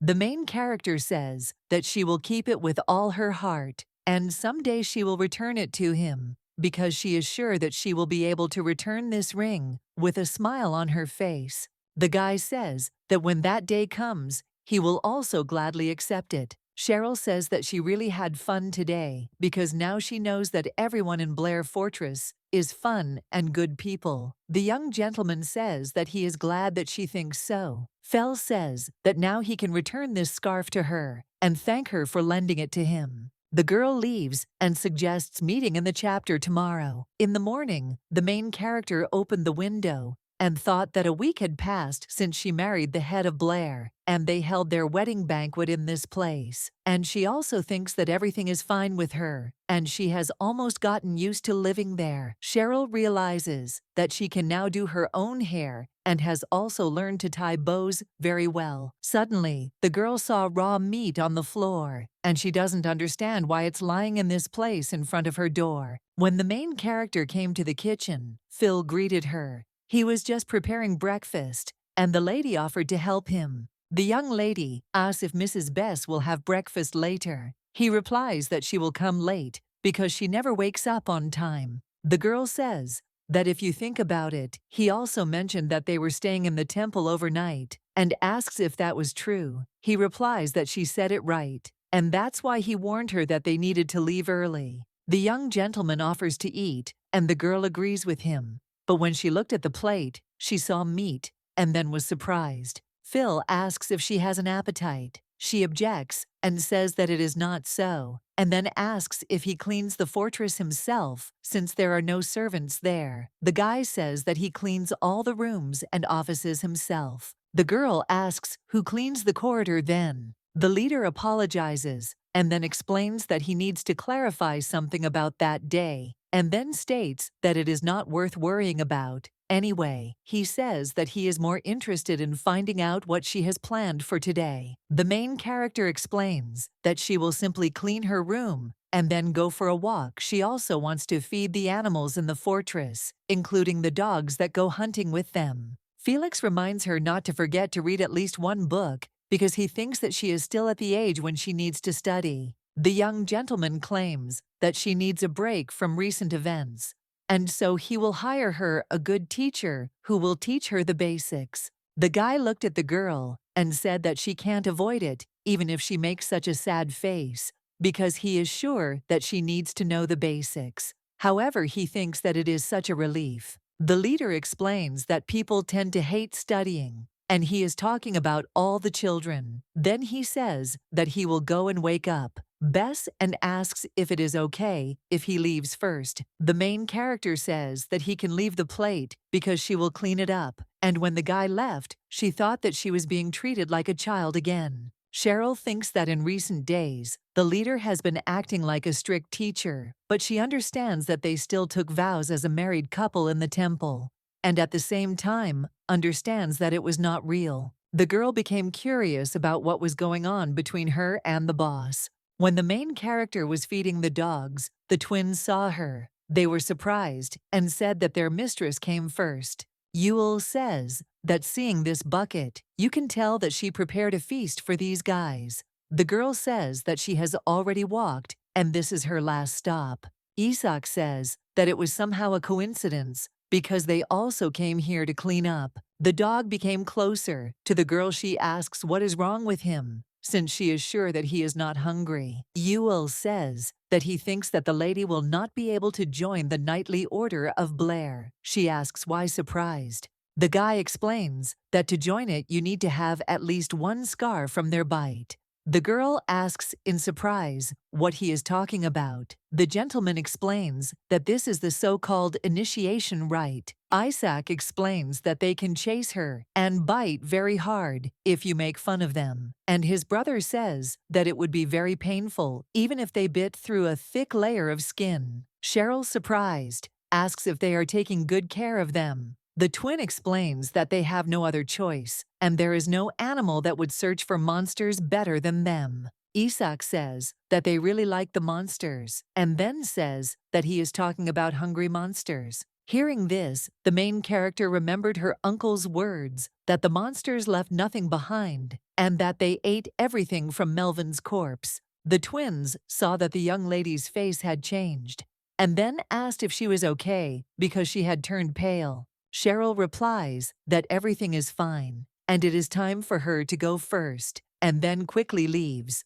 Ewell reminds her that she forgot the bucket. In the evening, the main character, lying in her bed, does not understand why she cannot fall asleep, and thinks that maybe it is because she thought about her uncle when she heard about monsters today. The girl became curious whether his words were true. Suddenly, Cheryl heard a strange sound and became curious about what was going on. The main character heard screams that there was no head today and no one should go in that direction. And when the young lady opened the door, she saw a piece of meat under the door again. She looked down the hall and saw a part of the monster. The young lady thought that everything was fine and she should be brave because she was Cheryl Blair. The girl thought that since this was Blair's fortress, it should definitely be safe. When the main character went after the monster, she remembered that she saw him in the book, and his bright blue eyes and sharp teeth, and she thinks that he is definitely a monster. Cheryl thought she needed to run when he noticed her.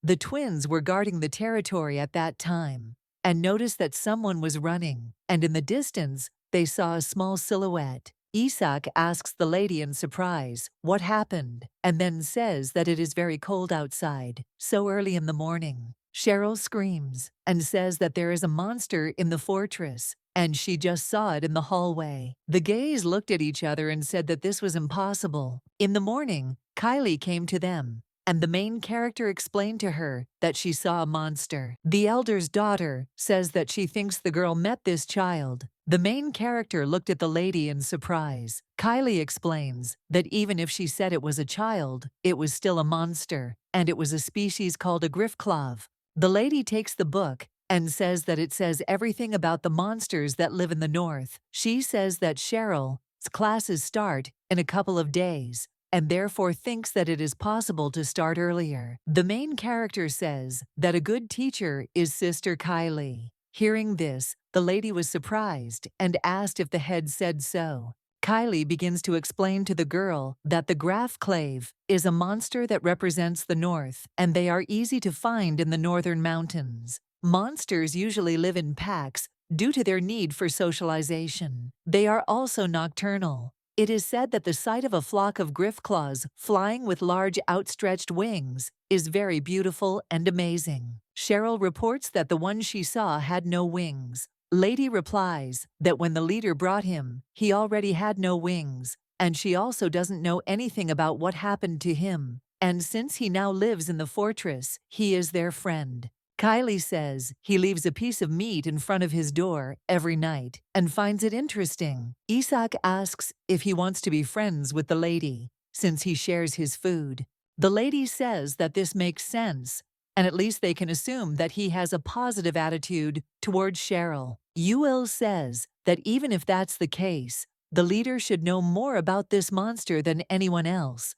Isaac claims that the leader understands his speech. Kylie says that he is not in the fortress now. The main character asks if she can borrow the book and explains that she does not want to just sit and wait for the leader to return. The girl claims that now she is also officially part of the Blair fortress and therefore wants to learn about the griff-claves herself. The twins say that this is worthy of praise from their mistress, and then the guy strokes the girl's head and says that her hair is very soft. Kylie screams and turns to the boys and asks what kind of rudeness they are showing towards the owner of the fortress. She wonders if they can't act like knights. The lady says that if it is possible, she wants to come to the fortress every day and stroke Cheryl's soft hair. She held back because she understands that she has always been weak to favors. The twins ask if she thought the same about them. The lady replies that she didn't know they would grow up so nasty. The boy asks his brother in surprise if he heard her say that they are nasty. Isak says that her words hurt his heart. Kylie says that she didn't mean it that way. At this time, the young gentleman came to the priests. Seeing him,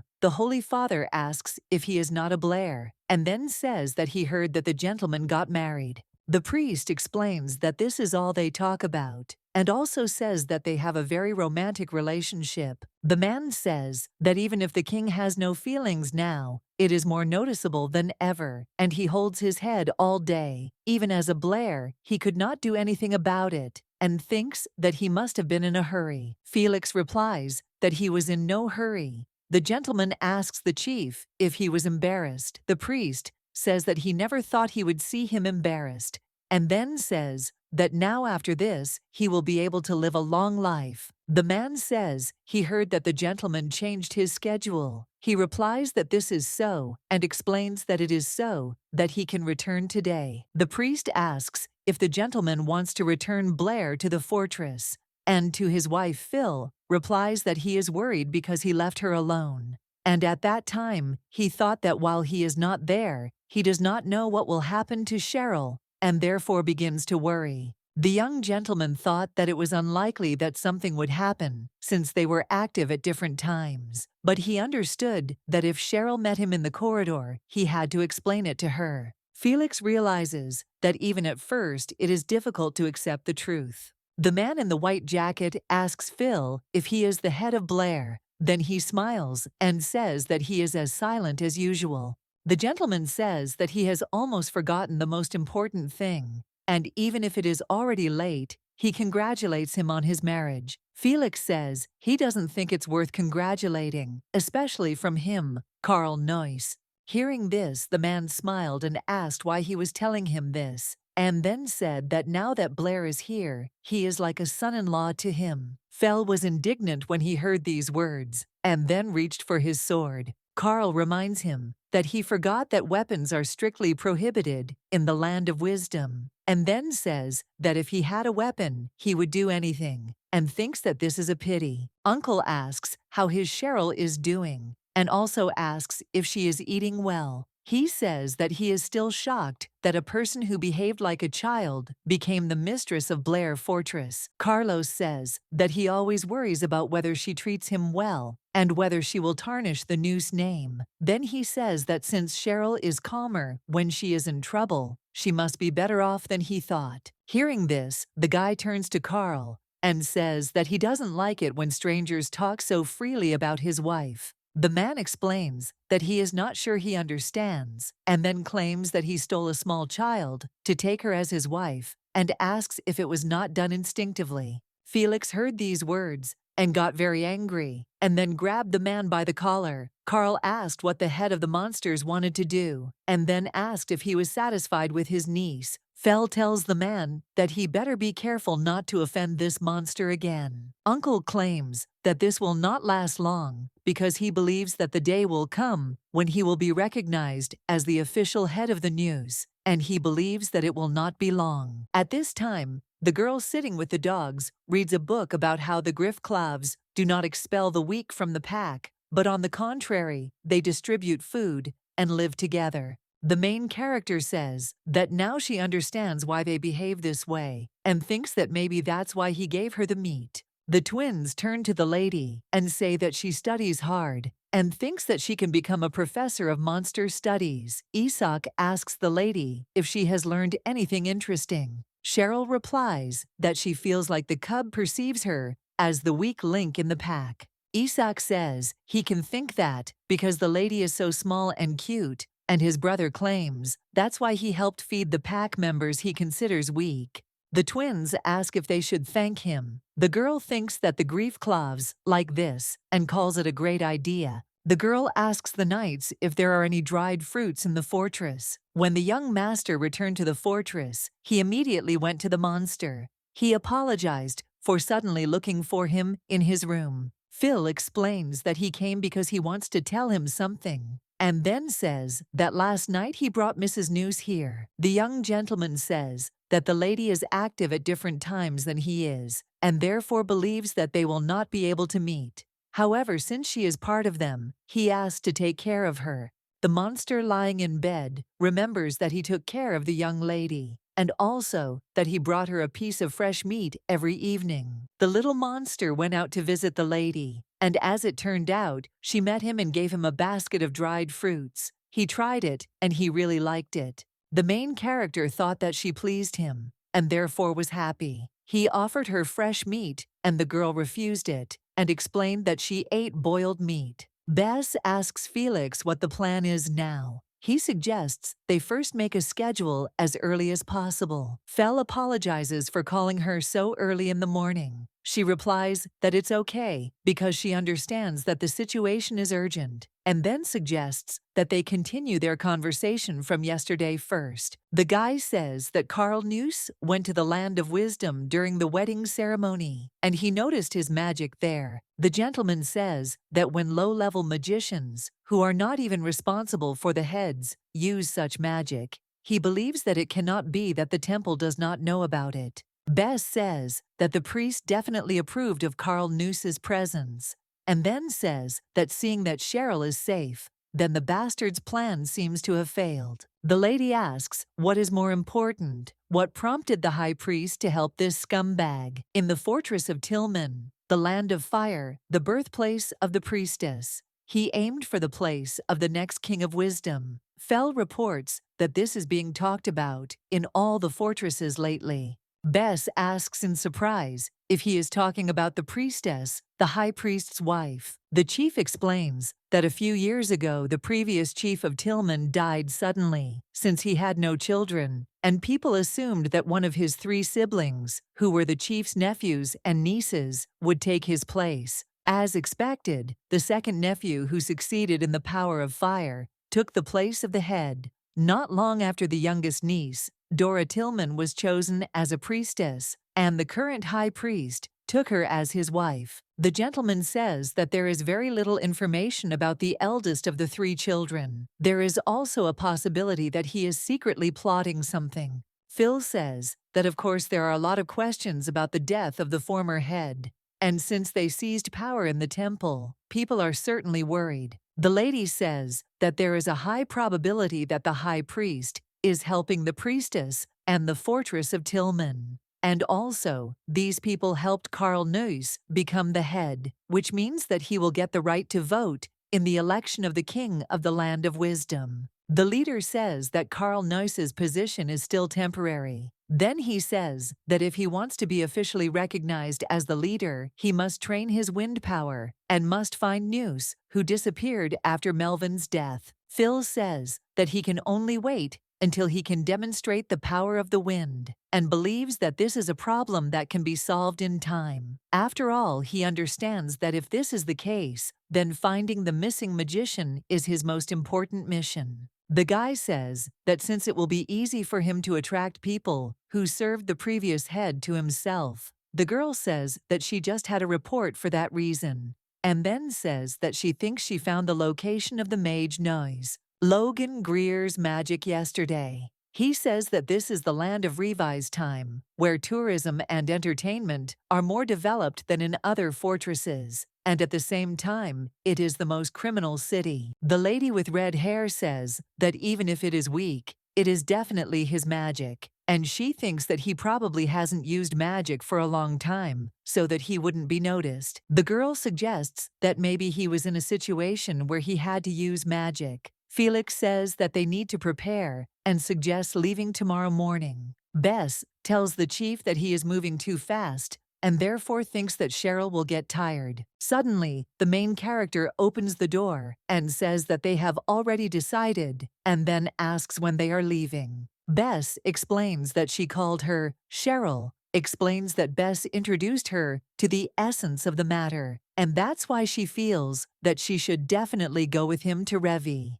Felix explains that the land of time is different from the fortress of Noose and Blair. Then he says that there will be many dangerous places there, and they do not have the exact location of the magician. And then he says that he should go to her. But the main character interrupts him and claims that it is her personal decision to find the Noose Mage. This is what she must do as a Noose. Cheryl says that if they encounter danger, the leader will be with her, and then asks if that is true. After these words, the young master agrees, and then suggests that she prepare herself because they are leaving tomorrow morning. The elders tell the head that they have prepared everything, and explain that they have made a map of the most famous places in Revy. The man explains that this is their recommended schedule, and suggests not to look at it in front of his wife, but to remember it now. Felix says he's sorry to break it to them, but this isn't a honeymoon. Hearing this, the elder cries out and objects, explaining that if the newlyweds went on a trip together, it is definitely a honeymoon. And then he asks what the difference is. The man offers to look at it because he believes that he cannot deny it. Felix says he's beginning to think they're more interested in this marriage than he is. The elder says,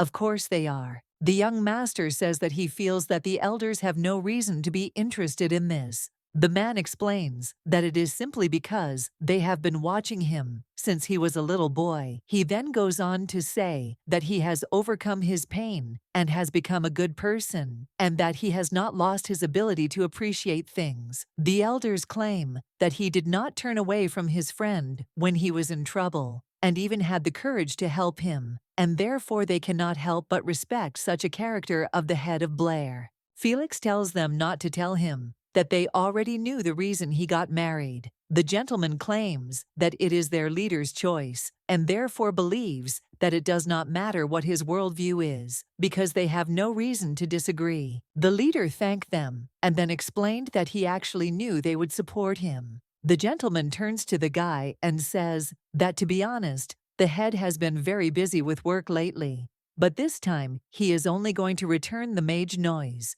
and at the same time leave work for them for a while. The man suggests that he go with the lady and return after he has rested a little. Cheryl says with delight that this is the first time she has seen such a big city, and then takes the guy by the hand and tells him to go quickly. He agrees with her. Bess tells the master to do this, and if the two of them manage to persuade Logan within 3 days, then they will return here with the help of his magic. The lady with red hair says that if they don't return within that time, she will return them herself, and then she says that as far as they know, she won't be able to go to Revy, since such a strong mage as Logan will definitely be able to notice another mage if she is nearby. Bess says that they barely found him, and therefore thinks that if he runs away to hide somewhere else, it could be problematic. The gentleman agrees with her and says that she said the right thing, and then he says that she needs to have a good rest since this is her long-awaited vacation. The lady says that she knows this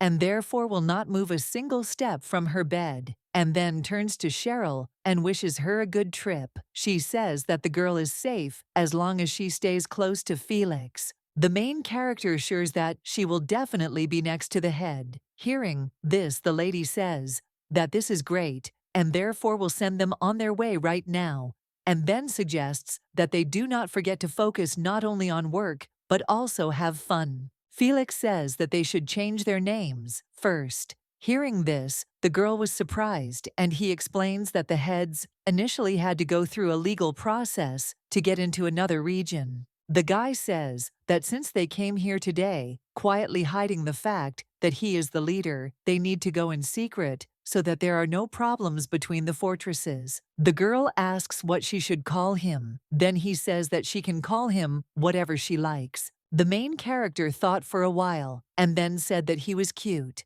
At that time, the guy heard gossip that they were a married couple, but if you look closely at them, there is an age difference. Felix objects and says it wrong, and then suggests another nickname. The young lady claims that they are married, and then says that in the fortress, the wives called their husbands exactly that. The young gentleman tells her to call him Felix, and he will call her Cheryl. Hearing this, the lady is surprised and asks how she can call the head that, and then wonders if it will be okay to call him that. The guy explains that this is how they made the Blair fortresses. The girl says that if this is so, then she agrees, and then suggests that they first look around this place. Cheryl walks into a hat store and says in surprise that they are very beautiful, and then puts one on and asks Felix how it looks, and also wonders if it suits her. The guy says it suits her. In a few minutes, the girl puts on another hat and also suggests the guy to put on a man's one. The main character looked at the gentleman and said that he looks really cool, and then said that other hats would suit him too. Cheryl says she found a hat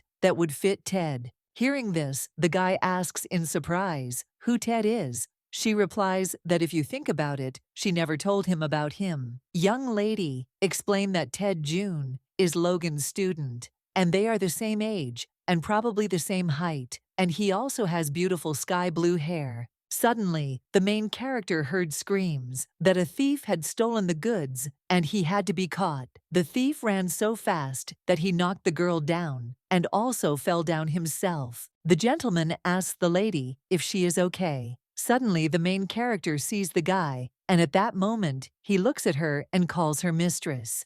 But the man from whom he stole the bread quickly ran after him, and the boy, having caught his breath a little, ran again. The baker turns to the lady and says that he thinks she said his name and asks if they know each other.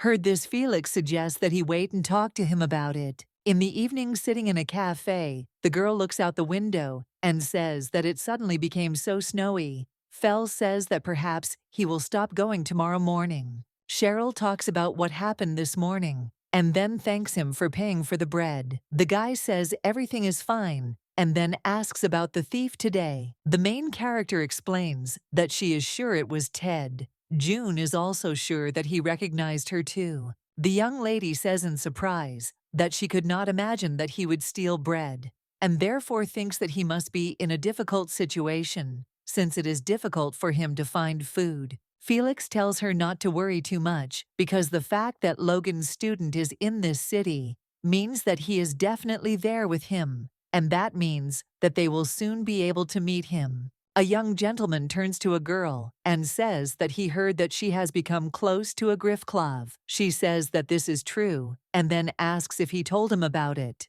The girl says that he makes the sounds coo, and that's why she named him that. The guy asks her in surprise if she is afraid of him. She replies that, to be honest, saying that she is not afraid of him would be a lie, but she thinks that he was very kind to a stranger like her. Cheryl explains that maybe she was scared because she judged him by his looks, and the guy says that just because someone is a monster doesn't mean they attack people. The main character says that tomorrow she wants to look for dried fruits because KU said that he likes them the most. The girl thinks that he will probably really like dried bananas, and therefore they need to buy apples and oranges tomorrow. At this time, the magician Logan turns to Ted and says that, as expected, the guy returned empty-handed. Ted tells the teacher that he met Mrs. Cheryl Noose. Logan asks in surprise if it is true that the lady came to the review. The main character looked at the dried fruits and also at the beautiful brooch and the leather gloves, and then says that she thinks that they bought gifts for everyone. She tells the Lord that she thinks that today was very productive and the dinner was delicious. Fel says they still have things to do today, and then says a guide from Hicks is nearby and will drop by to see them. The young gentleman looked at his watch and thought that he should have arrived by now, and at that moment, he heard someone knocking on the door. The young lady opened the door for him, and he greeted them and said he was James, the humble servant of Kylie Hicks. Then he said that the boss said he wanted to make his friend's honey method special. The main character heard this and was surprised, but Fel covered her ears and told her not to listen to him. James says that this is a holiday for young people who have been married for less than a month, and then says that these are his words. Cheryl says it's time for her to rest, and then says the gentleman is right. The man says that there are many things to do at night in Revy Fortress, and then says that couples in love often go to the snowy shore. James screams and says that they are very lucky because there will be a special event today. He says that there will be an auction and a special item has been prepared for it. The man claims that it is such an item that even the lady cannot imagine. Hearing this, the young gentleman thought that this sounded like an illegal auction and therefore felt that he could not allow him to talk about it anymore. James says that rumors say that this item is from the fortress of Noose, but they do not know exactly what this item is, but assumes that drumroll golden bowl will be at auction. Hearing this, the main character remembered that she needed to take good care of this cup. Her brother told her that the balm and aromatic oil that would be anointed on him as the heir would be in this bowl, and then she would need to bring it to him at the coronation ceremony, since he believed that this was the most important role. Melvin tells his sister that even if that is the case, she shouldn't worry because he is sure that Cheryl can handle it just fine. At this time, Felix turns to the lady, and she shudders at his words. He apologizes for frightening her and then says that they will arrive soon. The main character explains that she thought for a bit and then asks how the auction that is taking place in the fortress of Revy is going, and then says that at the recreation center, Felix's expression was not good. The young gentleman explains that in the past, auctions were often held in Revy Fortress, and the auction was legal, but the items that were exhibited there were often taken illegally. The girl says that if this is so, then the cup must be real.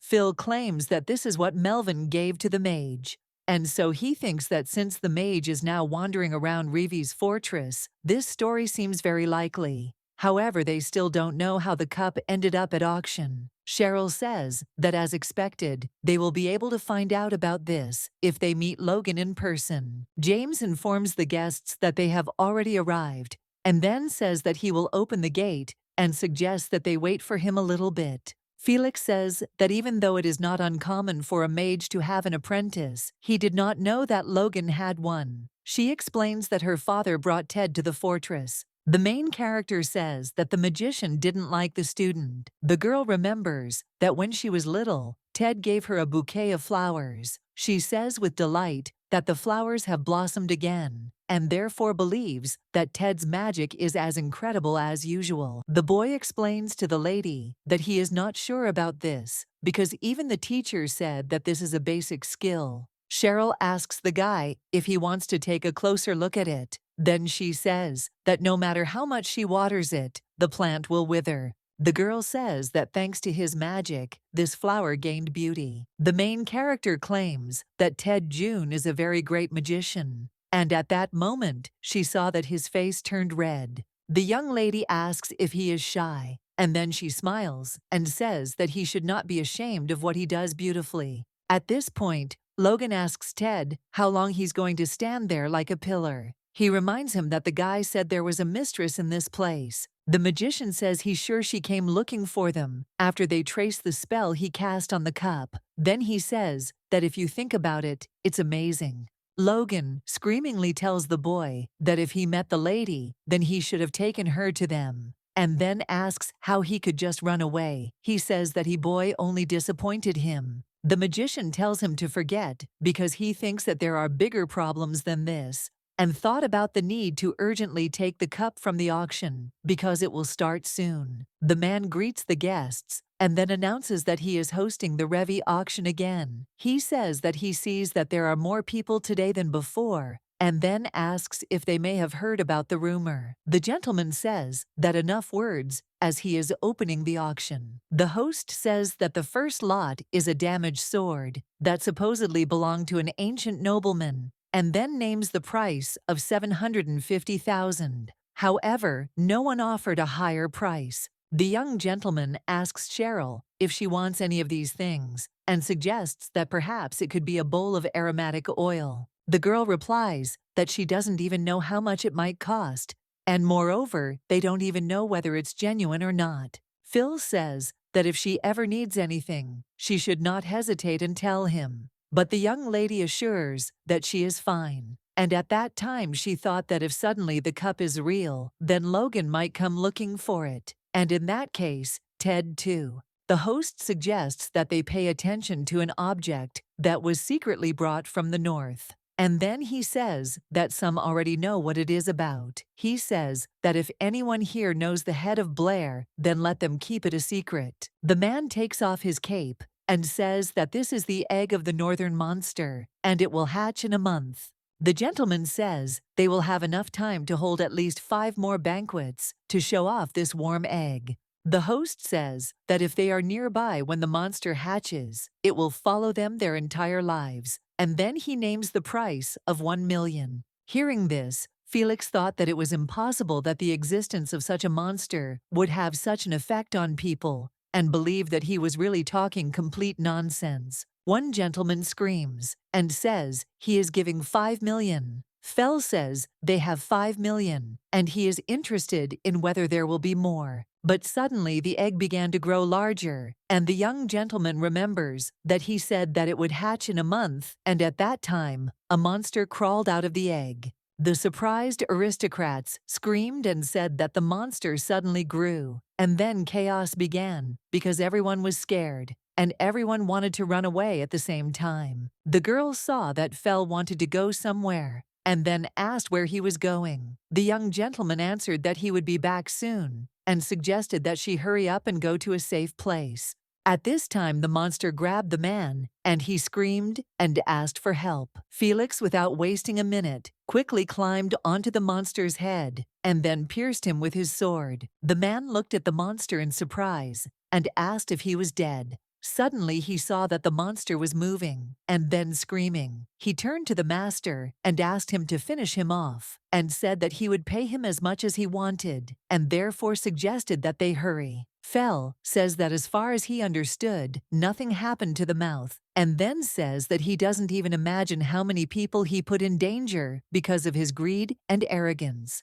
The man looked at the guy and thought that he had long black hair and dark blue eyes. Then he realized that he was Blair. At this time, the young master thought that it must have been incredibly painful to be unable to control his uncontrollably growing body. After all, he thought it was impossible for a monster to grow so suddenly, and therefore he was sure that there was an external factor. The young guy understands that only a magician or someone close to him could do this, and then tells him to stop hiding and come out because he is waiting to decide how to punish him, because he is the magician of Noose. Felix argues that Logan should explain what happened on the way to the fortress. The magician turns to the lady and says with delight that she is safe, and this is a relief to him. She says that she is also glad that he and Ted were not hurt, and then asks what brought them to Levia. Logan explains that that night Master Melvin ordered them to flee immediately, and so he and Ted quickly escaped from the fortress of Noose due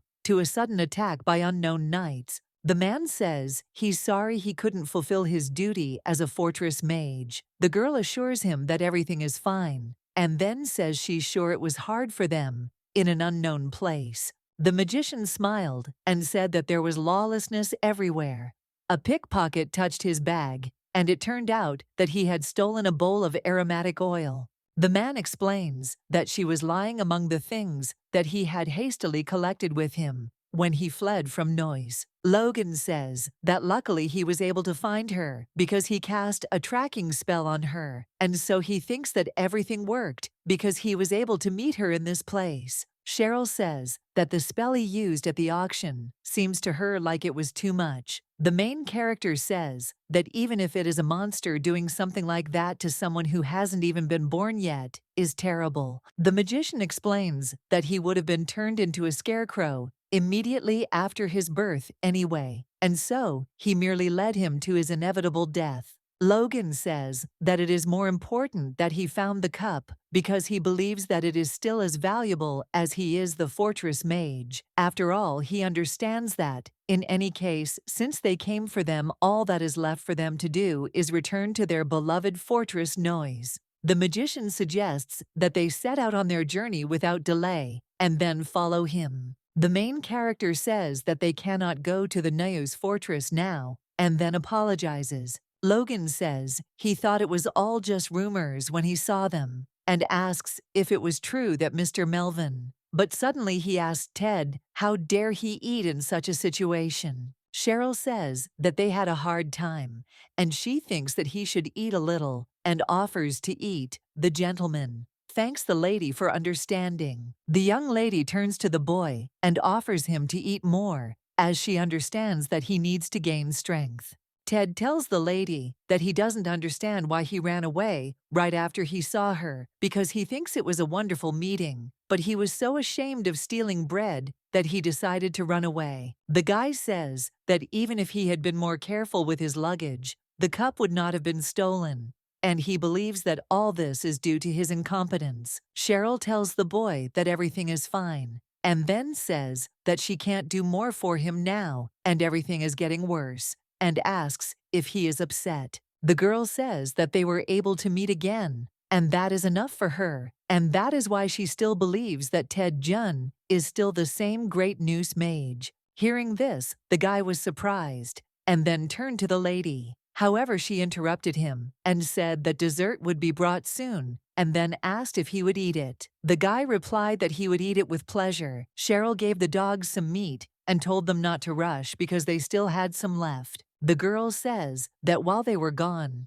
the dogs must have been very hungry. Phil claims that they were in good shape when he checked and thinks that he will most likely be able to continue to subdue them without problems. The main character reminds that he said that he was leaving tomorrow and then asks if that was true. He replied that it was. The lady asks when he would return. Then the gentleman explains that he usually leaves for a week, but sometimes it happens that he stays longer. He says that since they move without stopping looking for traces of monsters, and when they find them, they destroy the entire flock. Cheryl says she thinks it's a difficult and dangerous job. He explains that take the example of an overpopulated group of monsters that fly to a village, and the mostly hungry monsters are hostile to every human they see. Felix claims that the Blairs were created to protect people from them. The main character says that she sees that there are still people who catch monsters from the north to buy and sell them illegally,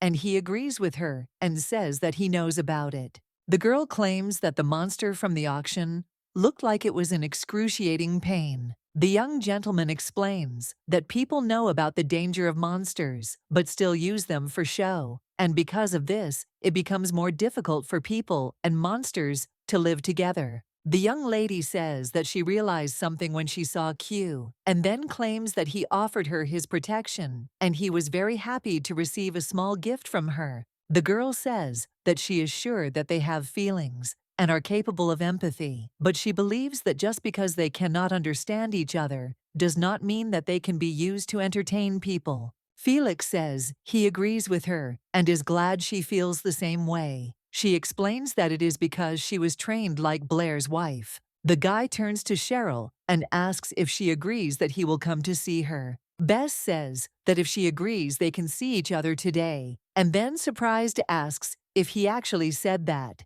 The girl explains that she wanted to ask why, but the knight who was looking for him came and said that they had a problem that he needed to solve urgently. The lady with red hair says that maybe it's because before Felix leaves, he might want to perform a ceremonial tradition with her. Bess explains that she is simple, and whoever goes on an expedition to conquer is given a gift as a symbol of hope that he will return. And this is done by friends, but it should be done by married couples. Cheryl asks in surprise what kind of gift it is. She explains that usually these are things that can be carried with you, but you can give anything, for example, a button. Suddenly, the Bess screams and tells the monster to go and deal with him, Ted June. The girl says that Ted is with Mr. Logan, and then asks what's going on. The lady explains that they showed up noisily, and then suggests getting to the point and explains that she is indeed a Q monster, and he is still working with them, and therefore suggests that they not do anything stupid, and then says that if they use strange magic and cast a spell on him, Felix will not leave them alone. Logan claims that they misunderstood him. He then explains that the Noose estate recognized him for his skills and became the head mage at a young age, making him elite. He then asks how he could make the same mistake twice with all his accomplishments. The lady replies that it doesn't matter because no one asked him, and then says that for the record, she is the youngest magician who works for the chief. Bess explains that she tells them this in case they go around bragging everywhere like before. At this time, the main character is stroking Ku. Hearing this, Bess asks in surprise. The girl explains that she gave him this name recently. The lady says that then everything is clear to her. Cheryl tells Ku that the man who was bragging recently is Logan, and the guy with blue hair is Ted June, and he is Logan's student. Bess says that since they will both be there for a while, Felix told her to introduce them in advance. Ku walked up to the guy and then touched his shirt and sniffed him. The surprised boy says that this is the first time he has seen a monster so close, and then says that it has a slender body and a shiny tail, and this does not match what he saw in the books. Ku hugged the guy, and the lady with red hair thinks that he is apparently happy with Ted. At this time, the main character remembered about the gift, and she became interested in what she could give him.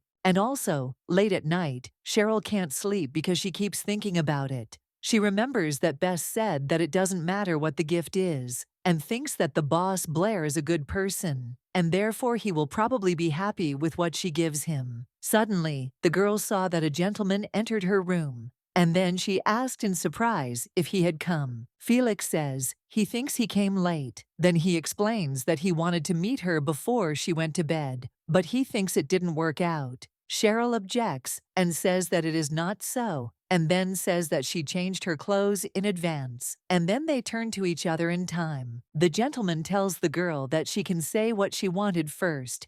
Hearing this, she thinks about what she needs to say about the ceremonial tradition. The main character began to speak hesitantly, but somehow did not decide to say it, and then says that it seems to her that they need another chair, and then says that now, of course, there are enough of them. Felix says he will bring a chair because he thinks there are many in the fortress. The young lady thanks him. At this point, Cheryl thought about the fact that they were not technically a married couple, and realized that the chief's visit might not be related to ceremonial tradition. The main character believes that if this is so, then he may feel burdened by accepting the gift. Felix turns to the girl and says that if she needs something or has a problem, then she shouldn't be afraid, but contact Kylie or the elders, and if it concerns her, they will be happy to help. The young gentleman says that he knows that she is very independent, but he understands that there are probably many things that she needs or wants to do. Phil explains that if he doesn't say it, he'll be afraid that she'll be stressed out, and that's why he wanted to meet, to tell her this, because he thinks that tomorrow will be too late to talk about it, because there probably won't be time. The head tells Cheryl that besides this, the fact that she is part of the Blair family is a fact, and therefore asks her to trust the Blair family and him, and also asks her to rely on them. The main character agrees, and then states that she will do so. Late at night, screams are heard that they are being invaded, and therefore they must defend Castellan. The man tells the blonde boy that he heard that he was visiting the fortress of Noose for the first time in 8 years, and then says to think that he will use this thin knife to finish him off. Carl remembers that Elder Donovan always talked about him and praised him for being a smart kid, and then says that watching him act on emotions is very pathetic. Lord Sir tells the guy that he is sure that Maxwell Donovan knows what he has done, and then he tells him that he broke into his fortress, and killing the only Noose is an extremely grave sin. Carlos says that if he has an excuse, then let him say so. The guy screams and says that he is a disgusting traitor, and then claims that becoming the caretaker of the fortress blinded him with his own desires and made him kill Melvin and his grandfather. Hearing this, the gentleman laughed, and then told the guy that the Donovan family, which was recognized by the King of Wisdom, and since he is part of this family, receives attention from several geniuses, could be mistaken. Carlos says that in memory of his parents, who left them too early and abandoned him and his grandfather, he will pretend that it never happened. The gentleman claims that it is true that Melvin committed suicide and therefore believes that the killer of his grandfather's senior Donovan was Cheryl Noose. Maxwell tells him not to make him laugh and then says that he too is in the land of wisdom. The guy says his grandfather died after he was stabbed and his body was never found, and then claims that Cheryl couldn't have been carrying a knife. Carlos insists that Cheryl is not the kind child he once knew, and then he says that her brother, whom she respected, committed suicide, and since he is in his place, the girl probably hates him to the point of shaking. The man says that she probably hated the elder Donovan so much that she killed him because he was under his protection. He claims that Cheryl hated being a Noose, and that's why she chose to become a Blair, and that's why he's the only one left, Carl Noose. Carl says that if he is smart, then he is sure that the guy already understood who his master is. The man extends his hand to the boy's face and says that if he becomes the king's prime minister, he asks if he thinks he will need to return to the land of wisdom to continue his studies. Maxwell bites the gentleman's hand and says that apparently everything that comes out of his mouth is a lie, and then claims that the girl has no reason to act like that. The guy screams and tells the gentleman to just leave. Carl says that this is very impudent, and then hits the tied-up guy in the face and tells him not to think that he can escape just because he is alive. The master tells his servants to put him in prison. The next day, Logan asks Ted what all the fuss he's causing this morning. The boy asks in surprise what these dark red things are doing near his door. The magician asks if he can clean it all up, and then says that it is so disgusting that he cannot pass by. Ted asks if he made any mistake. Isak says that the guests are in a good mood early in the morning, and therefore thinks that they should also go out cheerfully. Suddenly, Kylie turns to them and suggests that they wait. Yule asks Liddy if she ran here. Kylie tells them to stand in this place for a while, and then shows them the gifts. The lady explains that she saw that the other knights carried keepsakes with them, and so she thought it would be a shame if they didn't have one. Yule says that this time the quality is better than last year. Isak looks at the gift and says that it is very beautiful. She explains that it was just lying around her house and then suggests not to fool around outside the fortress and to follow only the head of Blair. The twins ask if they are children. The lady says that they know it is dangerous there and therefore suggests that they try not to get hurt and also return home to safety. The gays thanked Kylie for the gifts and then suggested that she not worry because they believe that this time they will definitely return safe and sound.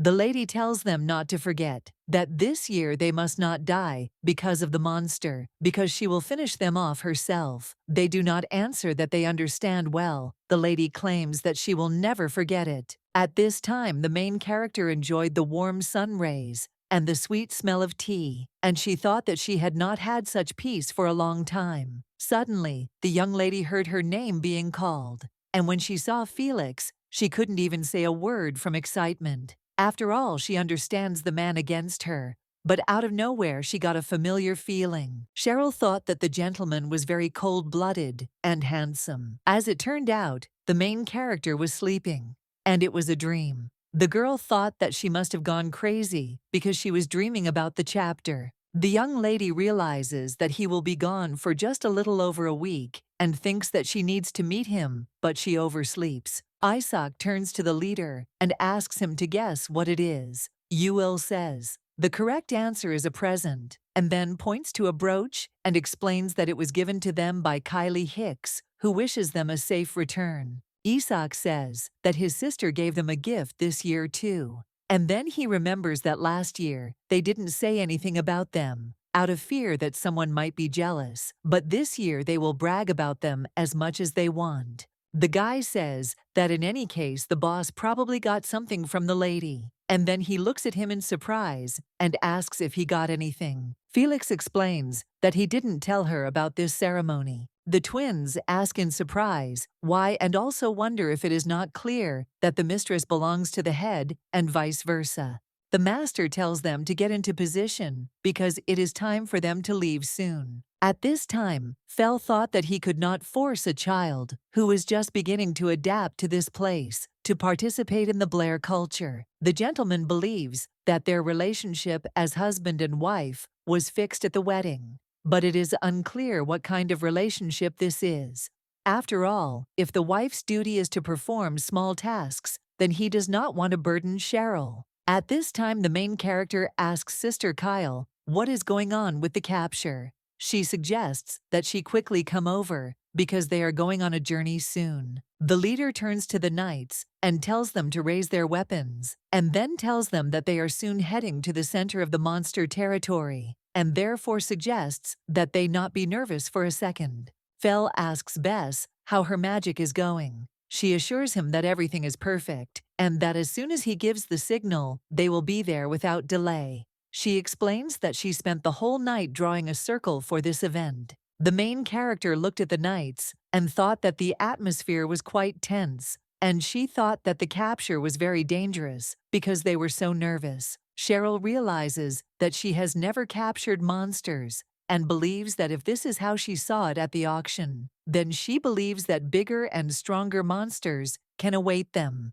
The girl understands that even if this is so, the army must go, and they must see them off, wanting the safe return of those who are dear to them. The young lady thought that the head of Blair was not lying when he said that there would be no time to talk today, and she understands that she could not greet him and give him a gift. I think that now it is probably too late. Bess turns to the gentleman and asks if he is listening to her. But suddenly she sees him leaving and asks where he is going. At this time, Cheryl does not understand why she feels like the head is moving in her direction. Felix approaches the girl and says that he cares about her and that he cares about the fact that she looks like she wants to talk to him, and that makes her hesitate to talk to him. The gentleman explains that he cares that she looks so sad, and then asks if she can tell him what is on her mind. Fel looked at the girl and then apologized because he felt like he had pressured her. He said that it was okay if she didn't answer, and then suggested that they just pretend that it didn't happen, and turned around to leave. Cheryl asked him to wait a little, and then said that she doesn't mind being a real married couple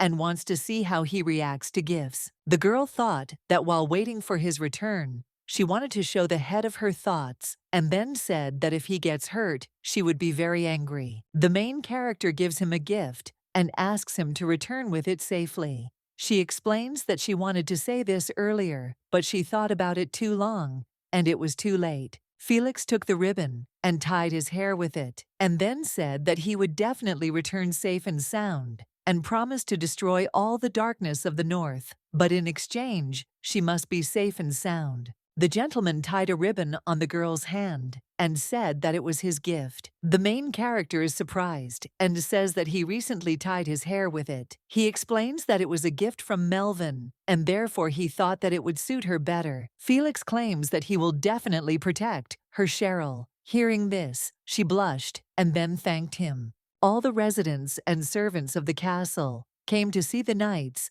and the chief off on their hunt and wished them a good journey and a quick return. Kylie asks the girl if she feels like she's gotten closer to the boss, and also asks how her love is and if it's gotten stronger. The lady says that she feels like she brought the gift late and therefore thinks that the boss was probably busy last night. Cheryl replies that he was late, but suddenly a strong wind blew into her head. Lady asks the girl if she is okay. Cheryl replies that everything is fine, and Kylie does not understand why there is such a strong wind now and asks about it. A week has passed since the leader led the knights to conquest. Cheryl from Fort Noose received a letter in the form of an anonymous telegram. The main character read that Maxwell Donovan will soon be executed.